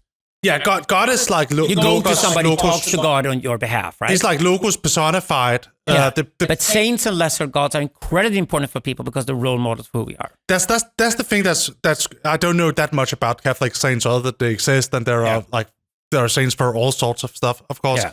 But the great thing about like Greek mythology is that you go to a specific place to like worship Dionysus. Yeah. So that's like also the idea of having different spaces for different modes of behavior. Yeah. It's not like just saying like in the entire society is logos, for instance, and you have to act church like everywhere you go. Yeah. So that's the problem with Facebook again was that it was one design for everybody. We hate it for. Yeah, exactly. Yeah. And that's what you could fear. 1,000 different designs. Exactly. Right. That's what you could fear with like moving over to digital is that now you have like Reddit, for instance, but Reddit is also becoming church-like slowly. Then you have YouTube, where there used to be a lot of different expressions, but now they're trying to like change the algorithm so every expression outside of like the commonly accepted one are getting ousted, like are getting shadow banned and so on and so forth. Yeah. So it's also a question of like how do we allow for radical different expressions? Like, I don't think we have to allow for it. I think it allows itself. So what's going to happen is that if we moralized against certain archetypes, like if you say that certain types of men are not desirable any longer because, whatever, the little small material necks or scapegoats, or whatever, they will isolate themselves and create their own community online. Yeah. When it comes to Web 3.0 and decentralization, that definitely is the case. It's precisely people who don't feel at home and are not being allowed to exist in contemporary public open society that isolate themselves and go somewhere else. I like that. Yeah. Because I like the return of the private and the sacred. Yeah. Because I think it's infinitely important for people to be private and sacred. Yeah, otherwise they get fucked up completely. Yeah. I think we've overrated the value of the profane and the public. Yeah. We did it in a secularized, Western, commercialized society. Yeah. And the return of private and sacred is not going to happen. Again, this points general social media and points towards specialized social media. Yeah. Specialized social media is like, you don't even get the code. You don't even get the environment. You don't even get the code of behavior. You can't even get in here. Good. Yeah. Because that's a membrane that keeps you out. Sure. So one of the people who are supposed to be inside the community get in, and the other people never get in. Yeah. That's additionology inside the system. Yeah. Strong membrane around it, and a sort of cultural code that's easy to understand for those who should get inside, but it's fiendishly difficult to solve for the people who you don't want. No, exactly. That's the ideal you can have today, and we call that membranics. Yeah. Now, what do you base this membranics on? You base it on two different things that are deeply human: on the timeless and on the time specific. Yeah. This is where values need to be separated. So archetypology is timeless in the sense that it's been shaped over millions of years. Yeah. And at least when we're nomadic, walking around in tribes, the sites about 1,500 each, which is Homo sapiens sapiens, like who we are now. Yeah. The last 40,000 years took over the world. Who we are, anywhere in the world you go, Homo sapiens, anywhere you go in the world, operate in the same way. The same pattern occurs. What we've done with data anthropology, we proved that we have an inner circuit called the matriarchy dominated by women. Sure. We have an outer circuit called the patriarchy dominated by men. Yeah. We have androgynous people going in between about 4% of the population. Hey, gays and lesbians and trans people. They should definitely be there as well. Sure. And they have shamanoid characters going between the tribes. Yeah. We applied it on data from New Guinea, Brazilian jungle, Inuits in Canada, and contemporary people in places like China and Denmark. Same pattern everywhere. That's very interesting. Yeah. Meaning it was nomadically developed. Yeah. And nomadologically developed. It was developed in nomadological society. Yeah. Now that's timeless for us today. Yeah. Don't fuck with it. No, so don't play right. It's your geneplex. It's who you are, right? It's who we are. Now, if we try to fiddle with that, which a lot of political ideologies doing today, you're going to end up in a really horrible place. So do you think like the same patterns are going to come, like show themselves on the They digital always space? show themselves differently. What happens though is that the time-specific aspect, what we call paradigmatics. Yeah. So that's the paradigm. The paradigm is, for example, after the printing press arrived, everything changed. Yeah. Whoever adopted first the printing press got wealthy and successful. Yeah. Before the printing press, the Ottoman Empire was the biggest, largest, wealthiest empire in Europe. Because the Ottoman Empire was the only empire in Europe that literally banned the printing press, while the rest of Europe adopted it. Turkey today is the poorest, ugliest part of Europe that the rest of the European Union doesn't want anything to do with. That's exactly what happens when you deny a new technology. If you deny AI today, bad luck. You're not going to be in a good place, right? Yeah. If you deny new technology, you're going to be out. So the same thing happens here. We see that if we adapt to the internet as quickly as you possibly can, any country in the world, the gay people, almost free or at least very cheap, abundant, good Wi-Fi is now ahead of the game. It's already paid off. So the strongest economic growth in Europe has been in the Baltic countries over the last 50 years. They've all learned English in one generation. Estonia, Latvia, Lithuania are prime examples of countries that went from being poor part of the Soviet Union 20, 30 years ago to being now literally three of the wealthiest countries on the planet. Being with high economic growth, people are moving there, everything. What do? They quickly adopted to giving free Wi-Fi to their citizens. The first country in the world to implement free Wi-Fi to all citizens on its territory was Estonia.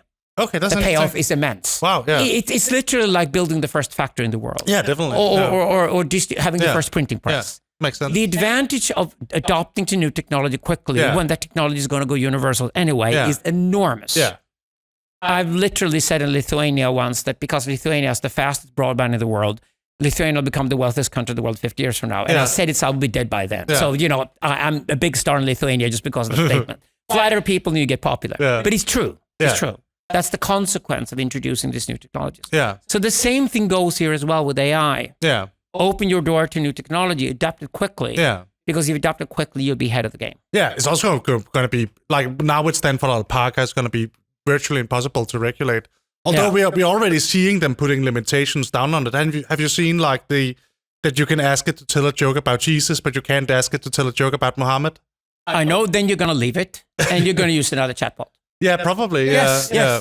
No, they try to do censorship to please and not look threatening. And precisely what's going to happen is that all the chatbots we have today will be too boring and not innovative enough, not antagonic enough for us to be interesting. And therefore, the creative people like us will move on to other chatbots. No, it's interesting how you because like there's of course dangers if it's not regulated in some way. No, why should it be regulated? I mean, if you can, it's just going to be grown up. It's just going to be you have to be at least 18 to use the chatbot. But let's say, for instance, like, are there some? That's an interesting question as well. Like, are there scientific questions that shouldn't be answered? Do you want to use a chatbot that's censored, or do you want to use a chatbot that's free? That it depends on what part is censored. Like, because no, I'm asking you seriously. I want to use the uncensored version. Exactly. And how many people do you think are like you? A small minority of people is enough. I think a small minority is enough. It depends. A small minority is enough. Meaning you will go off grid. You don't want to be seen, but you will certainly start using chatbots that have no censorship. Let's say for instance, like the Wuhan lab, where you're like combining like deadly diseases with each other, right? Imagine the efficiency an AI could do that with. And true. So and an atomic bomb recipe that's affordable. Absolutely, yeah. Like you're basically like, in order that AI doesn't destroy us, it is a real possibility that AI is the end of us. The problem is not the chatbot in that case. You shouldn't. No, it's not the chat. I meant AI in general. We censor the chatbots for the general population. The cheap chatbots. I don't think the chatbot should be regulated. But I'm thinking about. Now you agree with me. Yeah, I want you. Okay. What you will then demand is a sensocracy.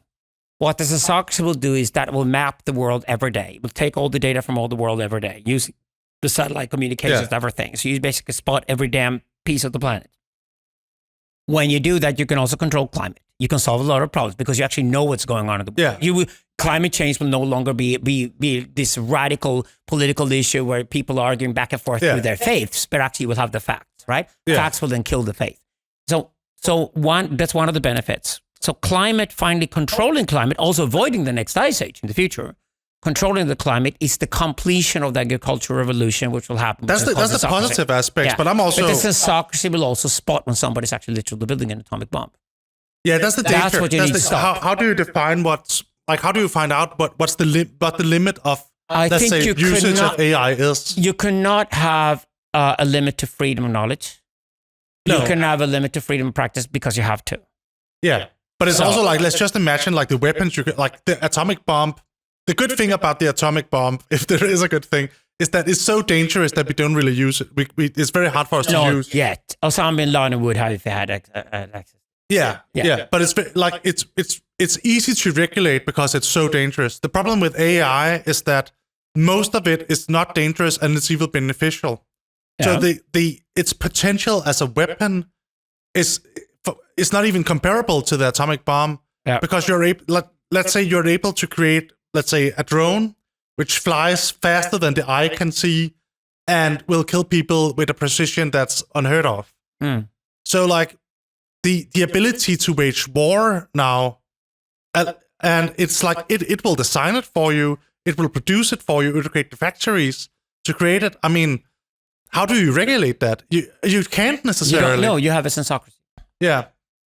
So the sensocracy is inside the membrane. It's called police. So the AI itself? And defending the membrane against the outside world is called military. Yeah. The principle of military and police are really important. And please note how military and police and all civilizations are separated. You don't want the same guy that protects you from the outside world to also be the police force inside. That would be like if the sensocracy was the AI itself, is it in this case? Sensocracy is how we create technologies to control technology. Yeah. You use sensors. Yeah. You connect them with our senses. The great thing with the term, it's actually a Russian term originally. The great thing with the term sensocracy very much describes what is required to replace politics. Yeah. And in a highly developed technological society where we're going next with AI and everything, that is so technologically sophisticated, it means that the control of the technology itself, so the technology doesn't hurt us, is what we will demand of the sensocracy. So you'll be the ultimate AI. It will be the ultimate AI that says, here's the AI that controls all other AIs. Yeah. But the problem is everybody's going to have an AI. Like, because not the super AI. Yes, I think so. Well, there will always be the high end. This will be the most expensive. This will but depends on, they've just shown that like GPT-4 can run on the computer chip, or the computer graphics card called 1490.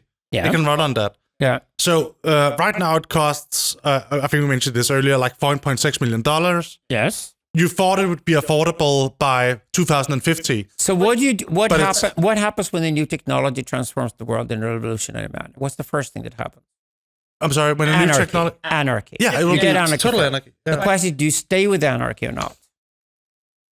What happens next? Well, it depends. Like at some point through interactions, systems will develop. Okay. What happens is that naturally in a system, a network, is that an anarchy is a flat network.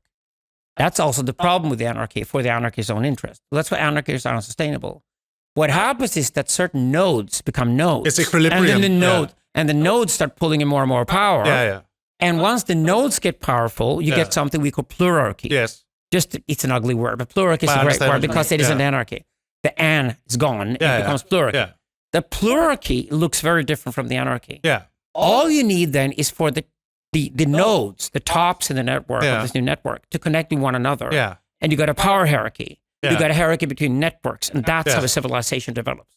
And this goes very quickly now when we learn how civilization develops. You get guys like me to walk into the room and explain to you in 10 minutes how plurality goes into civilization. That will happen with AI too. It's based on the assumption that there's scarcity. But if every person on Earth suddenly has the power of the sun in the palm of their hand. No, they don't. No, they do not. They believe they do, but they don't.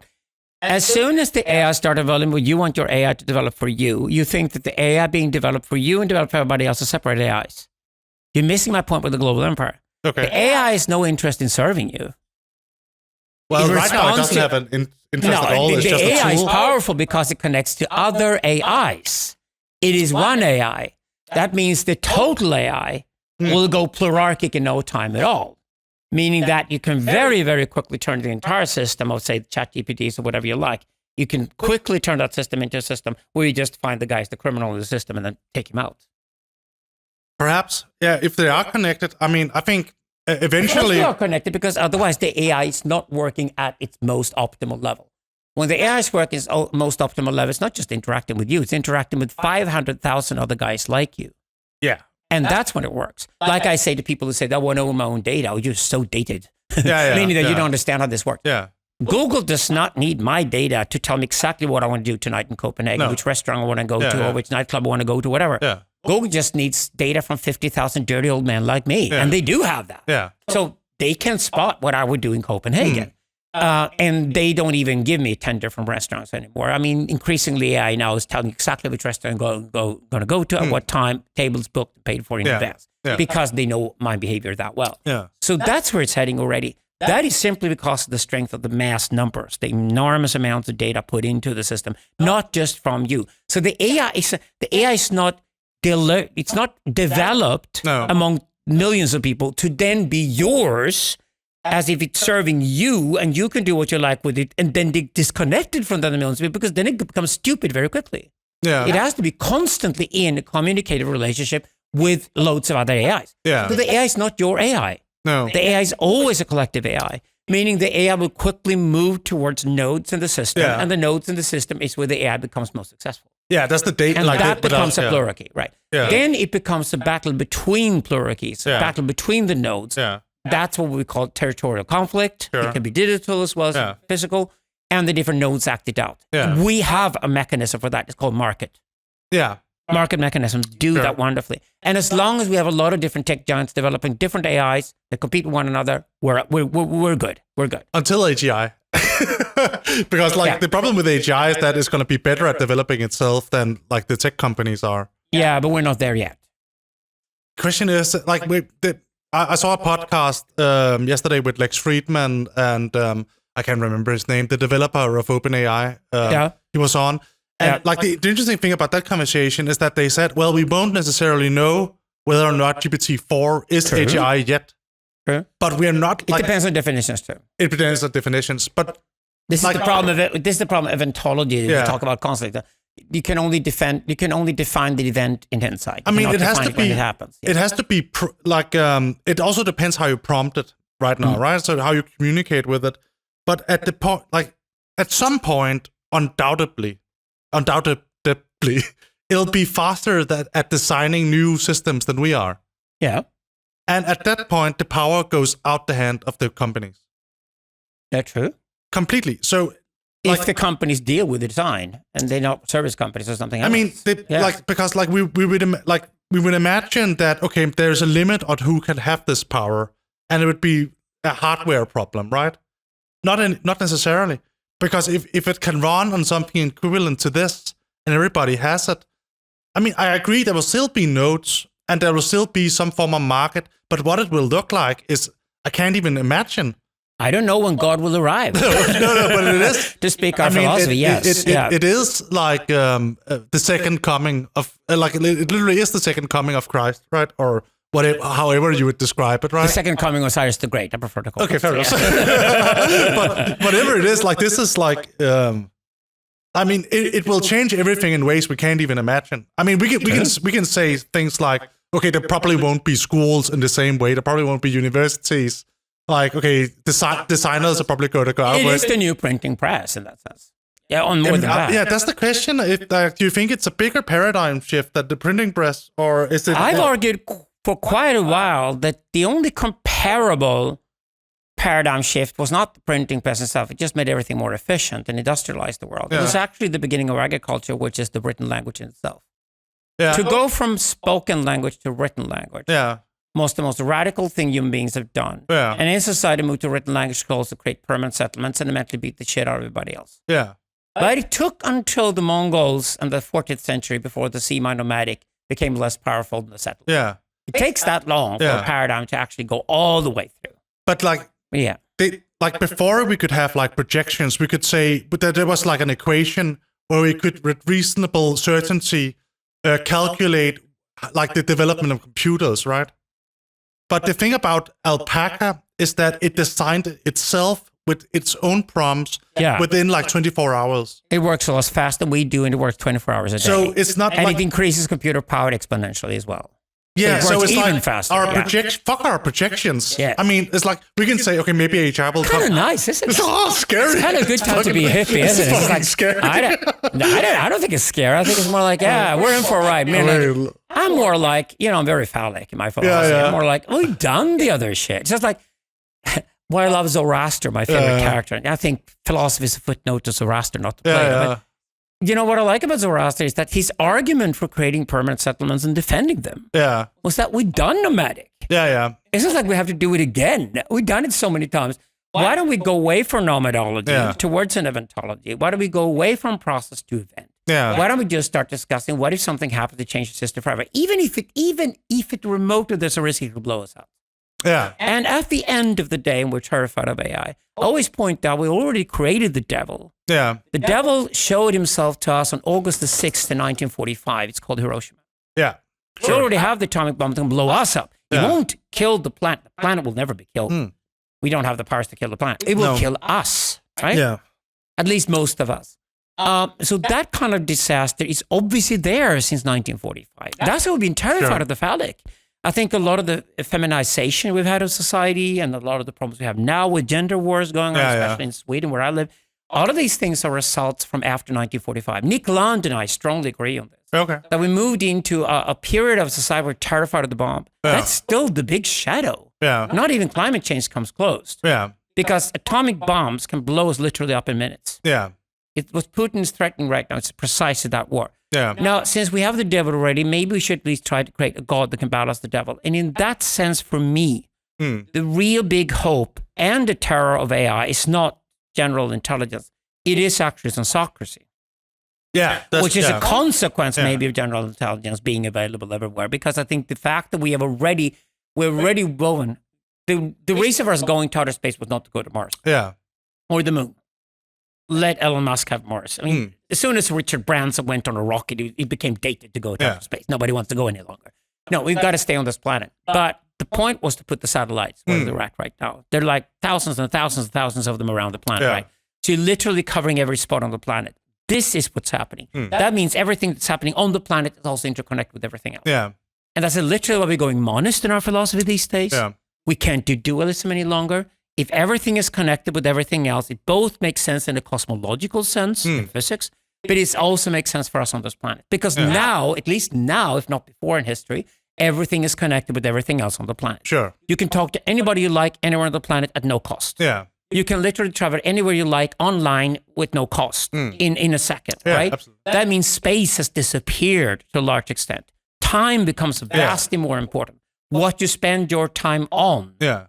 Or waste your time on, like addictions, like computer games, constantly in the discussions these days. This is people are doing therapy sessions with each other constantly over coffee at work. Right? Yeah. So all these things we're doing is because we're now obsessed with our calendar, Google Calendar, ultimate control, calendar and time, and what you can do until you die, and if you can prolong your life a little further until you finally die, and then see what you do until you die, going back to the moment where you're at right now. Yeah, definitely. And how that makes sense. Yeah. And this way we do archetypology and paradigmatics. So the archetypology lays out, this is what you are. Yeah. This is what you're born to be. This we cannot do anything with right now with any technology we have available. Just have to accept it and love it for what it is.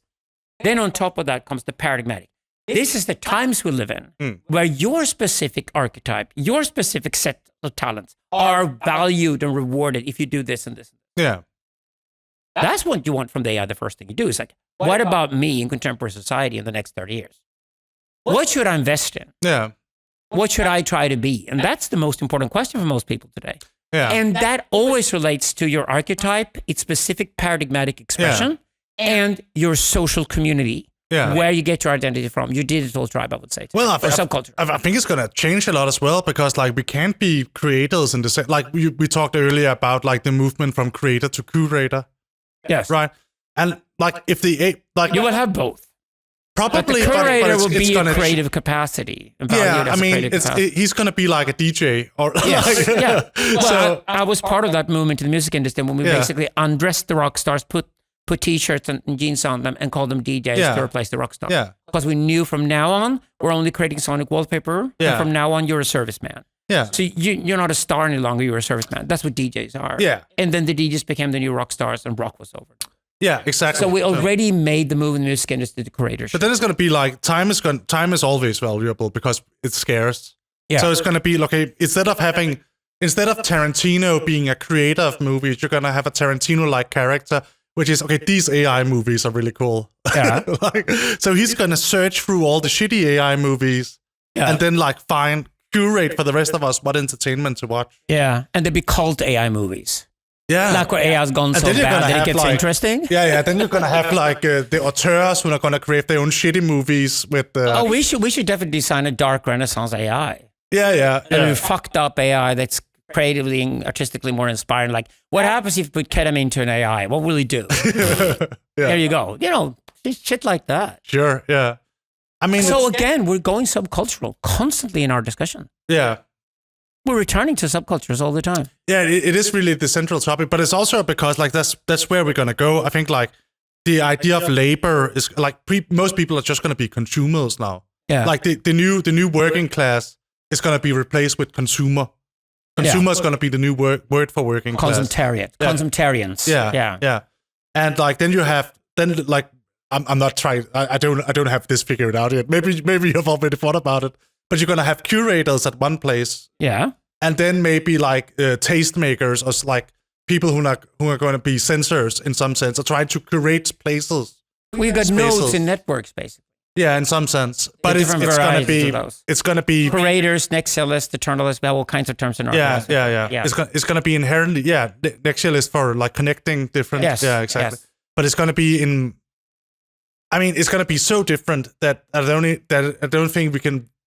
I would say like from agricultural to industrial, you can at least recognize the institutions. I think we're not going to be able to recognize the institutions anymore. It's going to be uncomparable in some sense. Maybe, but I feel like it's such a large paradigm shift. Yeah, that like language itself is going to change. I mean, it's not like it's dialectical, and we are dialectical. Human beings are dialectical. Machines are not. Machines are calculators. Yeah, but you can, to some extent, you can like we talked about earlier, you can calculate personality, you can mimic the phallic intrusion by negation, by introducing negation into the system. Yes. Like there's so many things. You can certainly push a dialectical process to start using AI, yes. Yeah. You can teach an AI to encourage a dialectical process. The question is like what's left. It cannot be inside the dialectical process itself. That's deeply human. It's going to stay human. Yeah. So whether I'm excited by something or bored by something, the machines are going to decide that for me. That's going to be the one thing that I will decide for myself. Yeah. Am I interested in this or am I bored with it? Ultimately, if we're all moving towards a society full of entertainment everywhere, and without the entertainment factor, you're out. Yeah. But that's going to be the only infotainment factor, you're out. If the infotainment dominates the world so much, that's the basis for potentialism, by the way. Potentialism basically says that capitalism is over because everything is now about having an infotainment interface to everything else. And if you don't have an infotainment interface that works, people would just be bored with you, ignore you, not listen to you. Yeah. If they're not being informed and entertained at the same time, they just ignore you completely. You're out. Yeah. So the infotainment interface required for being in dialogue with anybody means you cannot sell anything to anybody unless you entertain them first. Yeah. The infotainment factor is key to understanding potentialism. Yeah. This new layer that comes between the two people who are supposed to make the capitalist trade with each other, since that comes in between them, the entire society moves to potentialism. Yeah. To say an attention economy is therefore wrong. It's the attention cannot be traded. If it could be traded, it's not attention. Yeah. It's a bit like I'm poor. I can't afford to pay YouTube to take the ads off. So I pretend to watch the fucking ads to get through them as quickly as possible, but they're really spam to me. Yeah. So if everything is spam to me that used to be called advertising, capitalism is over. That's the two things. Move to potentialism. That's the two things you will have. You'll have attention and time. Like if you have a system capable of creating infinite value generation. Yeah. Like the only two things that are going to be like valuable to us is attention and time. Yeah. Really. I mean, attention along the time scale. Yeah, exactly. That's where we're heading. Yeah. For us human beings, this is the one thing that both other human beings and AI want from us. Yeah. Right? So what I give my attention to. Yeah. And we use it in the French sense. Yeah. Attention also means how long I'm because attending to something. Because you're not going to care about like... Not just I'm seeing it, I'm not aware of it only, but also how long I spend actually giving my attention to something is part of potentialism. Yeah. But just imagine, are you interested in something and how much time will you spend on it? That's the attentional value ascribed to something. Yeah. Please note how intensely private and sacred that is to you. And that's exactly what capitalism stops right outside that door. Capitalism stops at the profane and the public. Yeah. Once you go into the private and the sacred, only potentialism can be applied. But because potentialism now decides what you're going to interact with, you will not go out into capitalism and buy a product or a service unless you've got the attention. They got your attention. That advertisers cannot solve. Okay. Because we know advertising so much and we hate it so much we don't want it. It's a bit like killing slavery in the 19th century. Yeah. It just became so economically inefficient, didn't make any sense. Yeah. Then we created this saga that if we get rid of slavery, the world will become a good place. Yeah. And get rid of slavery. But educating yourself to become an advertiser in 2023 is a bit like wasting your money on becoming a slave master in 1895. Yeah, You're too late to the game. Yeah. Get out. Yeah. Because potentialism will kill it. Now, this is what algorithms will do when algorithms become personified and tribal rather than general. Yeah. I don't want other people to see the same thing that I see when I do Google search. That's why I hate Google search. I want something better to replace it.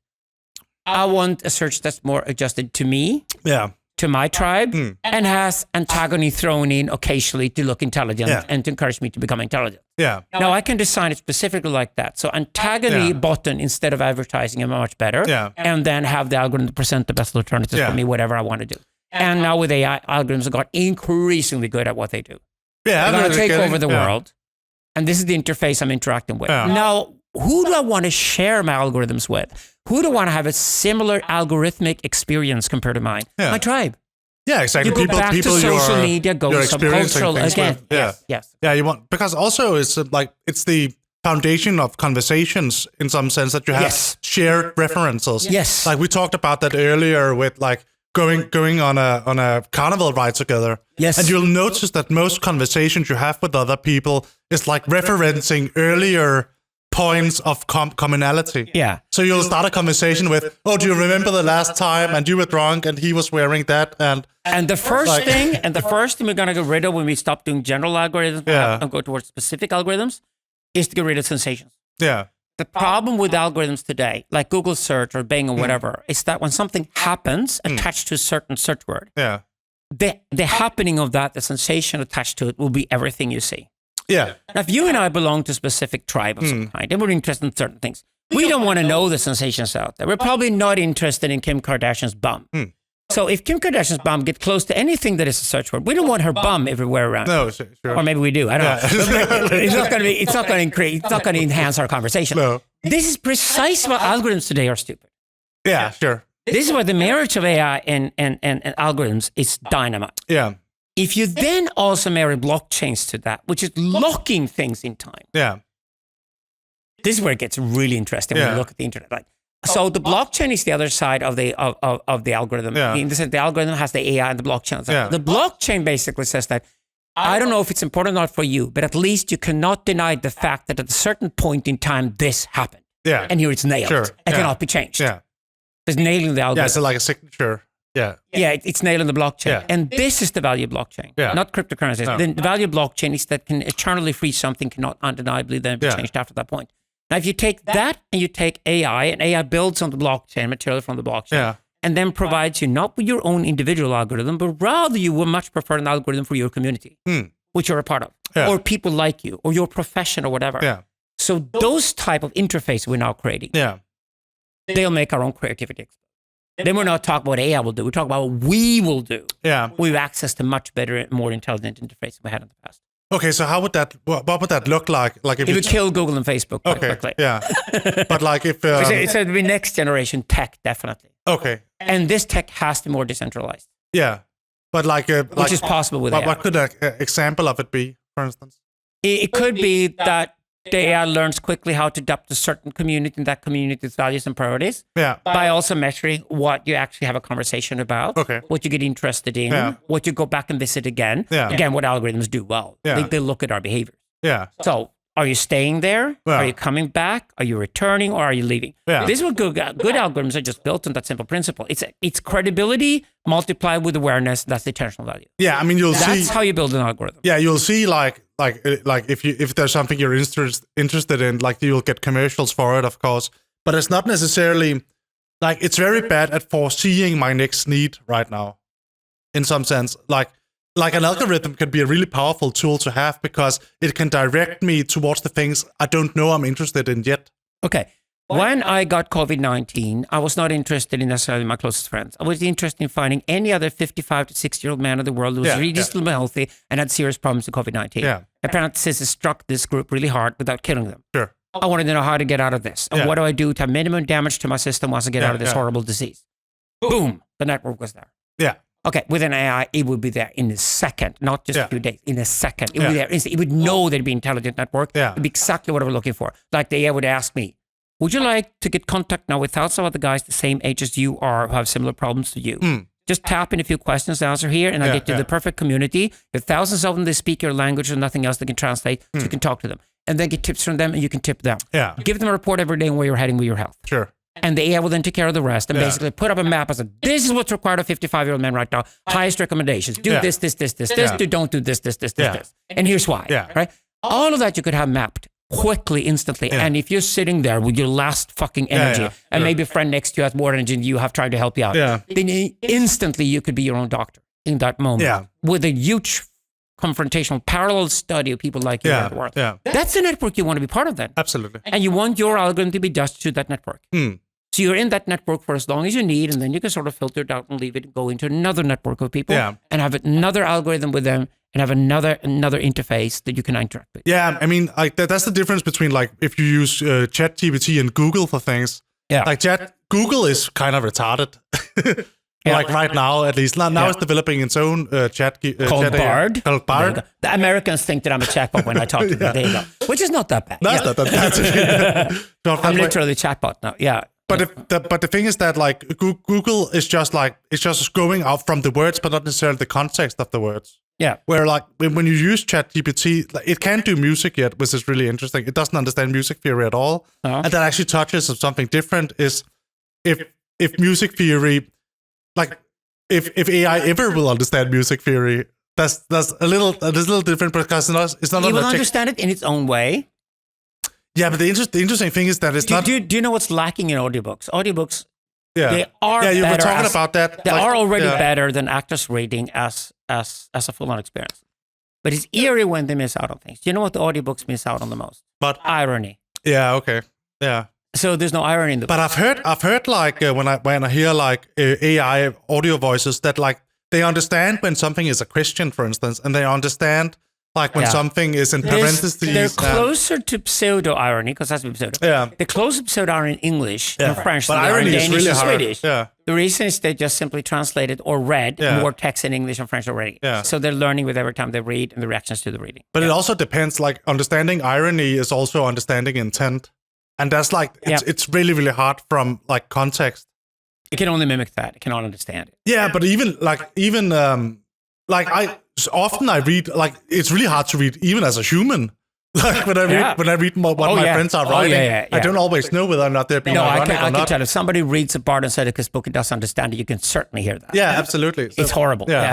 So there are like the intention is always going to be hard for it to catch, but it is like getting there, like with pure mimicry. Yeah, pure mimicry. Yeah, it's very interesting. Yeah. What were we talking about before that? Music theory. Yeah, music theory. So the thing it's just slightly more complex. Yeah, the thing about music theory is, and I thought about this because in some sense it should be a science, but in some sense it's not at all a science. Yeah. Because it's like a post hoc explanation for a phenomenological experience. Yeah. So like I'm pathos and logos. Yeah. So I'm like using, it's like in some way it's an empirical science, and in some ways it's not at all. Yeah. Because you can't, the way I measure whether something is right or wrong is whether or not my ear agrees with it. Yeah. So I remember when I became a music producer, I didn't do notes like you do. Yeah. I'm not a classical musician at all. What I loved though, and what's required for me to get interested was that I changed the way music was produced. Yeah. By producing it. Yeah. So it wasn't just music that I produced. No. I wanted to change the entire environment and technologize it. And I loved synthesizers, computers and samplers and everything. And I basically fired all the musicians to force myself to think in a new way. Yeah. And then did this in the 1980s. So it was very early on. But I loved it because what really encouraged me was to go to work every day, not just make new music that had a new novel expression, but also to change the way you made music. Yeah, definitely. And this is exactly where the pathical aspect comes in. Without the pathical aspect to it, I'd be too bored. Yeah. I would just stop. I would literally be like a machine just trying to speculate on how to write a song that was catchy and nothing else. Yeah. Right. Too boring. No, but it's also like, because like pop is the phallic element as well. Like, I mean, when you listen to like a news, like when, like that's an old example, but like the reason why Nirvana nobody could have foreseen Nirvana before Nirvana happened, right? Because the sound was so different from everything that came before it. And you can't necessarily foresee, I think like a lot of big hits is going to be written by AI in like the standard hits. K-pop. Hopefully K-pop. We can live it AI, for a certain period of time. And then like the only thing human left is going to be phallic intrusion. So it's going to happen so fast that every new expression is going to be radically different from the one that preceded it. Yeah. I mean, it's because otherwise it's just like as soon as a new thing becomes popular, the AI is going to be able to copy it. But it will be a copy. Yeah, but it will be a German songwriter, not a Scandinavian song. Yeah, but that's that's like the difference between only you will know, as the consumer will know the difference, like between having let's say a real Panerai and a copy Panerai. Yeah, like the only real difference is what you paid for it. They're virtually music in restaurants and other public places already like that. It's already right. But it's like there's something intangible to it, like knowing it's human made music. Yeah, that's gotta be a thing. Yeah, it's gotta be like, instead of like parental advice, whatever. It has human involvement. Yeah, human involvement. It's gonna be like a brand. It's like an ingredient. It has a little drop of humanity involved in it. It's gonna be the new fair trade. Yeah. So there's a little element of Antagony you could not get from machine, and there's a little element of randomness thrown into there as well. Real human randomness. But somebody was bored with the AI and tweaked it. Organic mistakes. Yes. Yes. A trickster element added. Yeah, that's gonna be interesting. Yeah, there had to be, because otherwise we get too bored. Yeah, but it's gonna be. Maybe it's just a minority of people who are bothered and they go off and kill themselves, and the rest live ever happily. And inside everything is being copied and made by machines. I don't know. I mean, it's gonna be. We could be dead wrong here. It could be that it's the masses out there, the consumptarians, who can stand it and survive in this environment, and the rest of us be too bored because there be enough sensations for us to even think life is worth living. Yeah, and we go off and kill ourselves. Like, we don't know. But people still like right I'm now. Open to it. Right? No, well, there's like status combined with it, right? Because like right now there are Chinese copies of big brands, and they are indistinguishable. Like for Panerai, for instance, like I saw a video where a watch expert was trying to tell the difference between an actual Panerai and a Chinese Panerai. Because they're both made in China in the same factory, probably. Both made in the same factory anyway. So they had to get out of China and make it somewhere else. But like one of them is 1,000 times more expensive. Yeah. But like if you ask like let's say Sylvester Stallone, which one do you want? Which one is the real one? So he doesn't know. It didn't matter in this case anyway. But he will take the one. He was so bad anyway from the very beginning. But the problem is there's an intangible value connected to brand. It's not in it. It's not materially in the object at all. Okay. I think where we're heading. Yeah. We're not consuming art any longer as a passive object. No. That's over and done with. I don't know a single art student today, anywhere I met in Europe, who's interested in going into a gallery with white walls and put paintings on the wall or anything like that. It all has to be interactive from now on. You have to interact, and it has to be transformative and interactive. If you interact with people, you're just doing entertainment. Yeah. If you transformatively interact with people, So they can literally say that before the experience, I was a different person than afterwards. Again, the event comes back. If the event occurred in my engagement with a work of art, then it's art. I agree. That's the new requirement we have for art. And that can occur anywhere, online or offline or whatever, doesn't matter. I think a gallery white walls is the least interesting place for it to occur. Yeah, but the problem is that it would be ironic if it happened there. So if you're then an artist, that means that everything is interactivity. That means that we clearly either act with an AI or we interact with humans or with humans enhanced by AI. But the difference between the interaction between two humans, an artist and me, or my interaction with an AI. I would quickly regard the AI interactions as pure entertainment and decoration. If you knew the difference, even if it's brilliant or whatever, because I would realize that anybody who walks into this room and goes through this is in an amusement park, and as such, in the amusement park, they all experience basically the same thing. Yeah, if you knew that there was a difference, like if you I think there's going to be a lot of instances where you're interacting with AI without the entertainment industry is doing well. I'm not saying it's not big. I'm not saying it's popular. I'm saying Disney and all these guys are definitely digging into this. How are you gonna... you will have huge amounts of AI-enhanced stuff at amusement parks to, again, go for more kicks. More kick-seeking is what people do. So, but the artistic experience is certainly not going to happen at Disney World.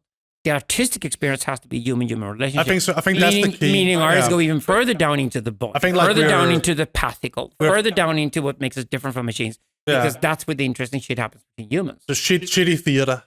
Like we're like society is heading to a place where... Well, the ultimate question is, when do you want to fuck a sex doll and when do you want to sleep with a woman, right? Yeah, but it's the same thing. No, but I think that's the difference, because the sex doll is perfection. So, like, what the next big thing is going to be really shitty theater. Because really shitty sex doll? No, theater. Like for entertainment. Yeah. Yes. So, like, the perfect movie could be directed, written, starred in, played by, like, the voices could be all AI. Yeah. But there's, like, this shitty theater is uniquely human. All right. In that way, right? Oh, you think cinemas are going to survive after all? Maybe this is their hope. I mean, I don't think cinemas... Even if there's a slight chance you got to cinema out to listen to Wrede Elung. He's got some advice for you. He charges for it, by the way, and I take a cut. I would say, I think cinemas are not going to survive, because even with VR glasses right now, you feel like 90% like you're sitting in a cinema. Well, VR glasses kills the fun of the social completely. So just get them out. Yeah, but there's not much social interaction going to a cinema anyway. I mean, like... There should be. There should be, but like you're sitting with your friends... I think sex cinemas have that. Yeah, you just like reach over. Yeah. Before my time. That's where you could do things that your wife didn't know about. Yeah. But I think you're very right that like the value of entertainment is going to move over to human interactions, and because you can't necessarily... So the value of art. Value of art as well. I'd say entertainment is what AI will do increasingly better and better and better. Yeah, like mindless entertainment, but I don't think we'll value it in the same way anymore. Totally. Yeah. We can have hybrids between art and entertainment. We always did. I mean, because it's... Creative entertainment, what do you want to call it? Or so pop art or something like that. Sure. These are not extremes that are defined clearly.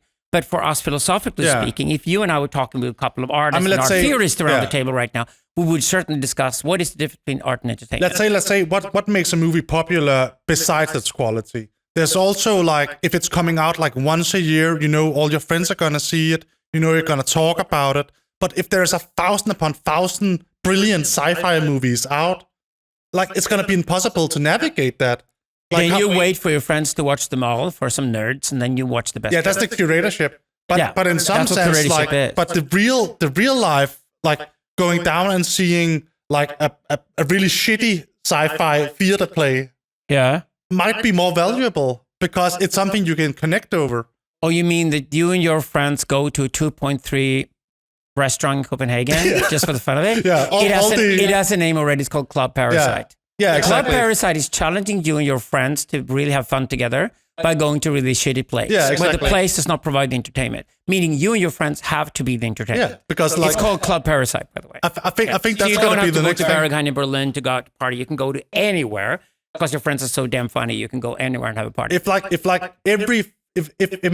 3-star Michelin restaurants are going to become as common as McDonald's, like the shitty sandwich made by like some dude in like a gas station, that's got to be the place I'm headed for something I can talk about.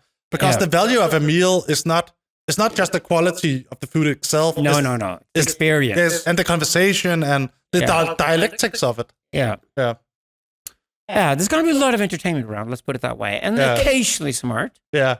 And we try to save art for humanity. So Alexander, when I decided to write Process and Event, the forthcoming book with John Söderqvist, I contacted you. Yeah. Because I knew I needed your brain to really think through the proper metaphysics we had to do for the book. And the way I want to describe it now when the process is folding up and where your work comes into the picture, I'd like to discuss that with you. Yeah, absolutely. Now we're here in Copenhagen, having this discussion being recorded. So Copenhagen and smart men talking with each other is like an historical place, isn't it? Anyway, Process and Event basically argues that there's a fundamental thing going on in the world we call process. Yeah. Okay? Things are in flux. Yeah. Things change all the time. Everything is dependent on everything else. There's no stable states anywhere. Actually, it's funny because even in physics, stable states require too much energy to even exist. Yeah, definitely. Okay. The instability is the norm. Yeah. It's basically a sort of slightly organized chaos. Yeah. That's a fundamental principle of how things operate. Any way you look at the world, that seems to be principle that comes back and forth. So we say process. Then comes the question of event. And we started by doing human history first. Yeah. That's what John and I do well. And we just discussed what are the events in human history that changed history forever. There are clearly some defining moments that human beings did, like Cyrus the Great's conquest of Babylon, 539 before Christ. Absolutely. The most, amazing thing that happened during antiquity. You didn't have to kill your enemies any longer. You could basically colonize. That was a civilizational achievement at that time. It certainly was.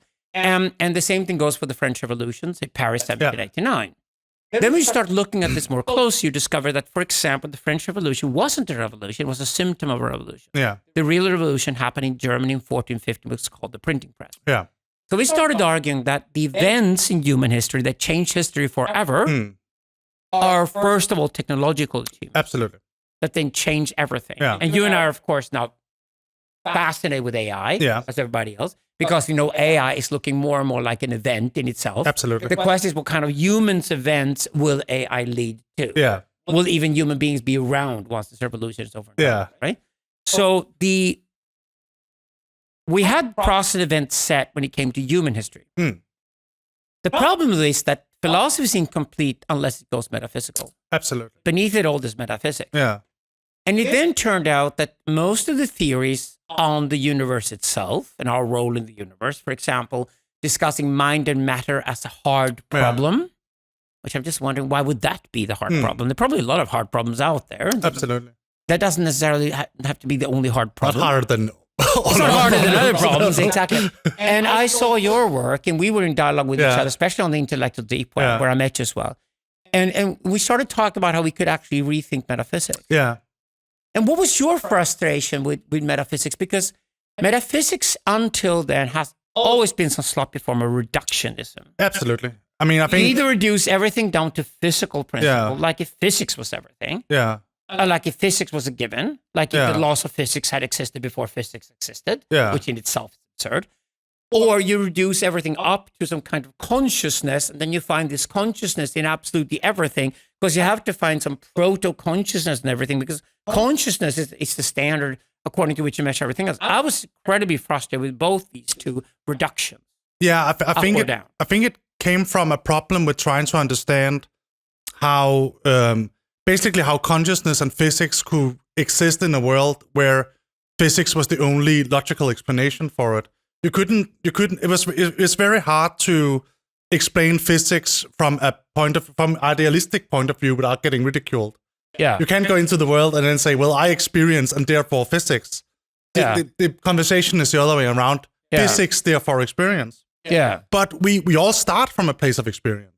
Yeah. I mean, we are born into the world, we learn about physics, and then we use that to describe it, but there's a lot of things. And you know Whitehead really well, I should say that. Whitehead is a shared session of ours. Yeah. Yes. But there's a lot of things physics can't explain. There's a lot of things that can't be reduced to math, to physics or even material. Yeah. Like when we, and the classic example, of course, is that there's a really large difference between knowing all the molecules in a cake and then tasting it.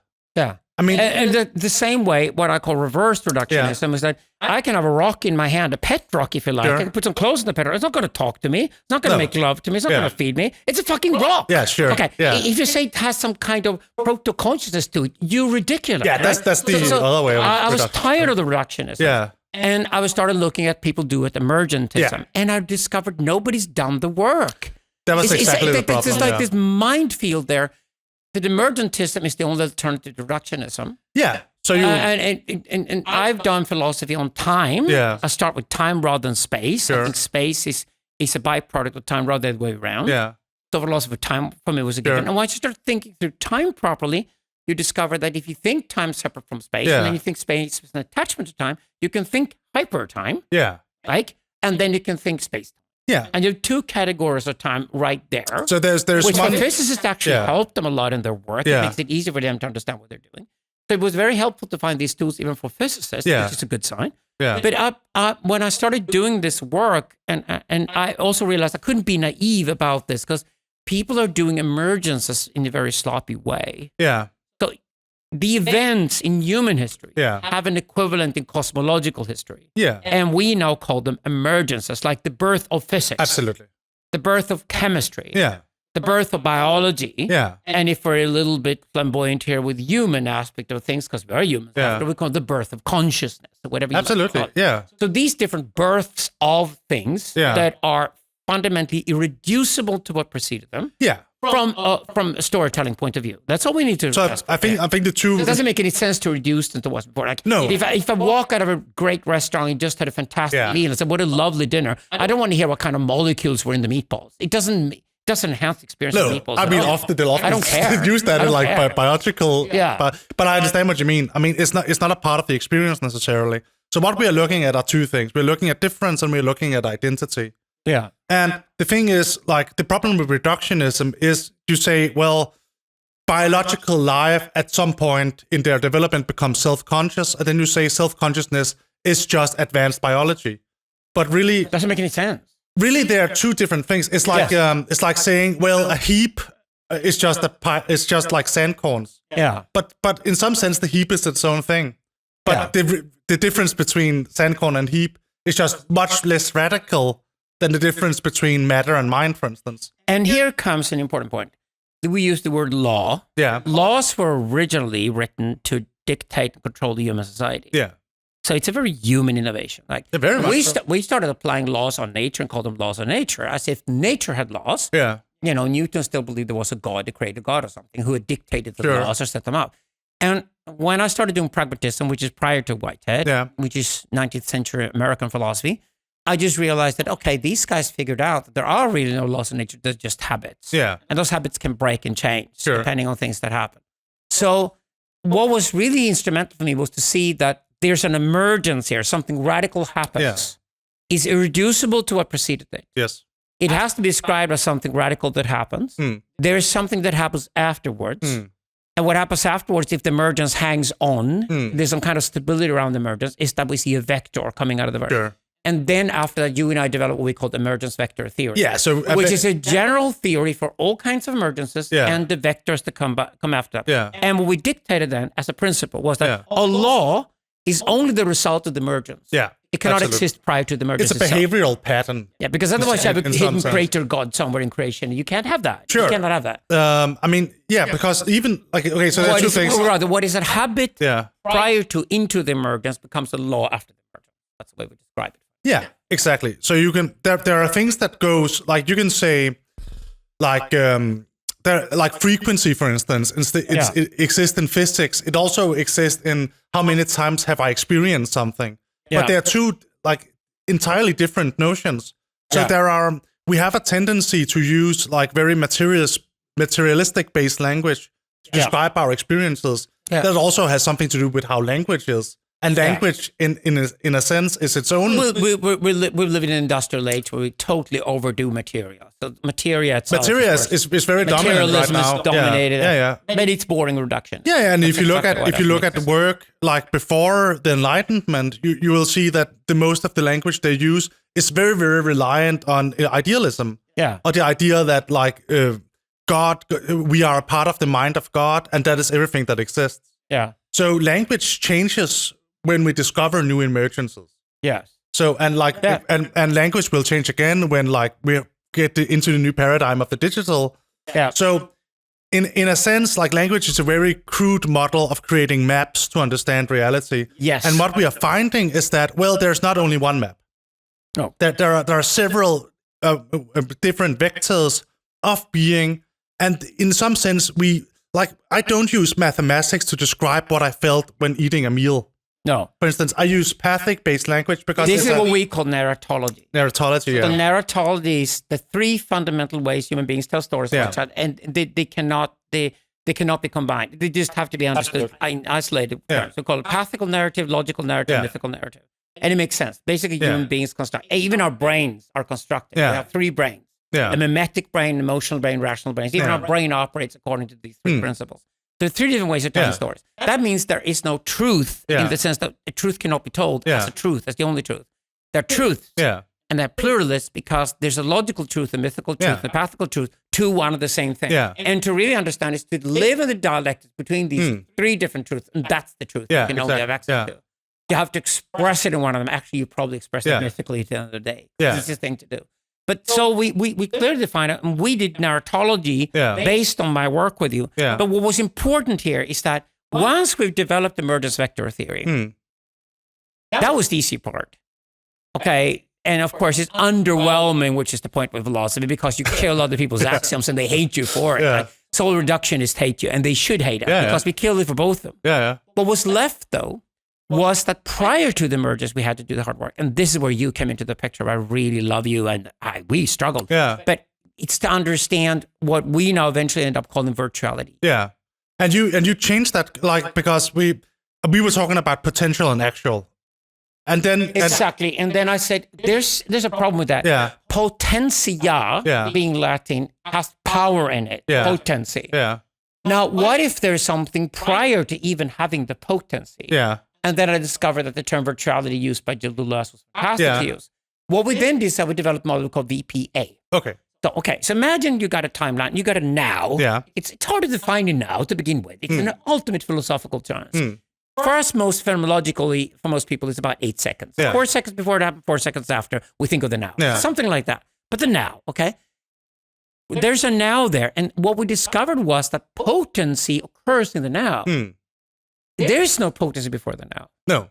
And what you called subsistence, we then said, when something is virtual, it's only subsisting. It cannot said to exist. It's almost like it exists without space. It's very weird. It almost exists without space in its own isolation. It's a negativity. Like it's a negativity. It doesn't exist. It doesn't even have potency to it. No. That's why I said we have to rewrite the book and give virtuality a prior role to potentiality. And then we discover that what is prior to the now is a virtuality. What is happening at the now is the potentiality. Potentiality is actually, because it isn't finished yet. It's not formed yet. A field, for example, is a potentiality, whereas a particle is an actuality. And then after the potentiality, after the now, when it becomes history and you can start observing it and play with it and observe it and defining it, it's an actuality. The interesting thing is that you can... It's called VPA from now. Potentiality is outside what we consider normal space-time. In the sense that it doesn't... As soon as potential becomes a part of space-time, it's actual. So it's not... The way we see it is like, you can see it as possible states and quantum mechanics or something. And this works very well in physics, which is very well in physics. It probably works in any emergence. But it's also it works. Another way of understanding it is also that for anything to happen, there needs to be possibilities of events. So like something that cannot happen will not happen. So it's like when you look at what happened after Big Bang, there was like things interacted in ways that made sense because otherwise there couldn't be interactions. We shouldn't say make sense, but we should say are correlated. They're not so discrete. Well, they are discrete in the sense that they're not continuous, but they are not so discrete that they cannot relate to each other. There is the relation. And for there to be a relation, there must be some principia. There must be some underlying principle which allows the event to take place. Where the fuck is that principle? So it's not inside space-time, and it's also not outside space-time, because there is nothing outside space-time. But it is... Well, there is a hypertime, potential. Yeah, exactly. Potentially wrong word, virtually. Yeah, virtually. So it's virtually outside. Potentially, virtually, there's a So it's... And that's why we chose the word subsistence, because we can't say meaningfully that it exists. No. Because, like, and this is also where process becomes essential here. Yeah. Because, like, when it's like this smartphone here. So before Apple invented the smartphone, this is Samsung, by the way, but before Apple even invented the smartphone, it was strict virtuality. Yeah, exactly. Okay. Yeah. It was a potentiality when the laptop and the mobile phone existed, and we realized we're going to create smartphones in the future. Then it became potential. And then suddenly it was there. Yeah. And then after there was all kinds of models, and the actualities just were everywhere. Yeah, exactly. The actualizations of the smartphone. But it's also just an example of how BP operates over time. So virtuality becomes event when it relates to something else. Yes. So and here's the fascinating thing, definitely in physics, but probably in all the emergence vectors, is that when two things meet and a relation occurs, it gets potency. Yes. So you cannot talk about something and isolate it in itself having any sort of potency. No, exactly. And this is what we call relationalism. Yeah. And I've written books about it before. Yeah. You totally subscribe to it as well. Yeah. Totally white. Absolutely. It's Whitehead and meets Hegel. Yeah. But relationalism is fundamental to say that anything exists. Yeah. So we're not saying that anything, we're not saying that the world started. Well, I mean, we're just saying for anything in the world to make sense to us human beings in any way whatsoever, and to have existence, it has to have potency. Yeah. And to have potency, it has to be several things colliding with one another. So it's actually the anti-atom in some sense, because like the idea from the atom was that, and it's from Leibniz and Spinoza as well and so on, which is the idea that there are these things called monads, which exist by themselves. Yeah. They don't need any, like building blocks of reality. Yes. The problem is, if you have a building block of reality, how can you say it can exist? For something to exist, it must weigh something. For something to weigh something, it must have a relationship. It must have an effect on something else. There must be gravity. Like, For something to have spaciousness, it must relate to space-time. Yeah. So if you remove a thing from everything else, there is nothing. Yeah. There's nothing. Yeah. So things only gain existence through the relation. Yes. And that's how. But the interesting thing is then, it's virtual existence. It's what it is. Virtual subsistence. Yeah, virtual subsistence. I'm correcting with our own language. The pointer is, we're then saying, shockingly, that the virtuality should not be too concerned with it. No. It's just required for metaphysics to make sense. Yeah. Be concerned with potentiality. I mean, you can see it as our world consists of potentialities and actualities. Yeah. And potentiality is an emergence when it occurs, and then how it plays out itself is actuality, and therefore it has laws and everything, and then we can live with the world. Yeah, you can see it as it's a negative after image. Yeah, really. And then the last thing I want to say is that because these different emergence vectors are then operating within the same universe, which happens to be neutrally honest, as you also invented the term neutral monism, they exist within the same universe, and they're therefore also affecting one another. Because they do that, the emergences themselves and their vectors have to be transcendental to one another. Yeah. Therefore, the theory is called Transcendental Emergentism, or TE. Yeah. We have now revolutionized the history of metaphysics. And we're two Scandinavians who did it. Cool. Thank you. Yeah, thank you. It was nice. Yeah, wonderful. This guy is so smart. Oh. I'll tip my cap to you.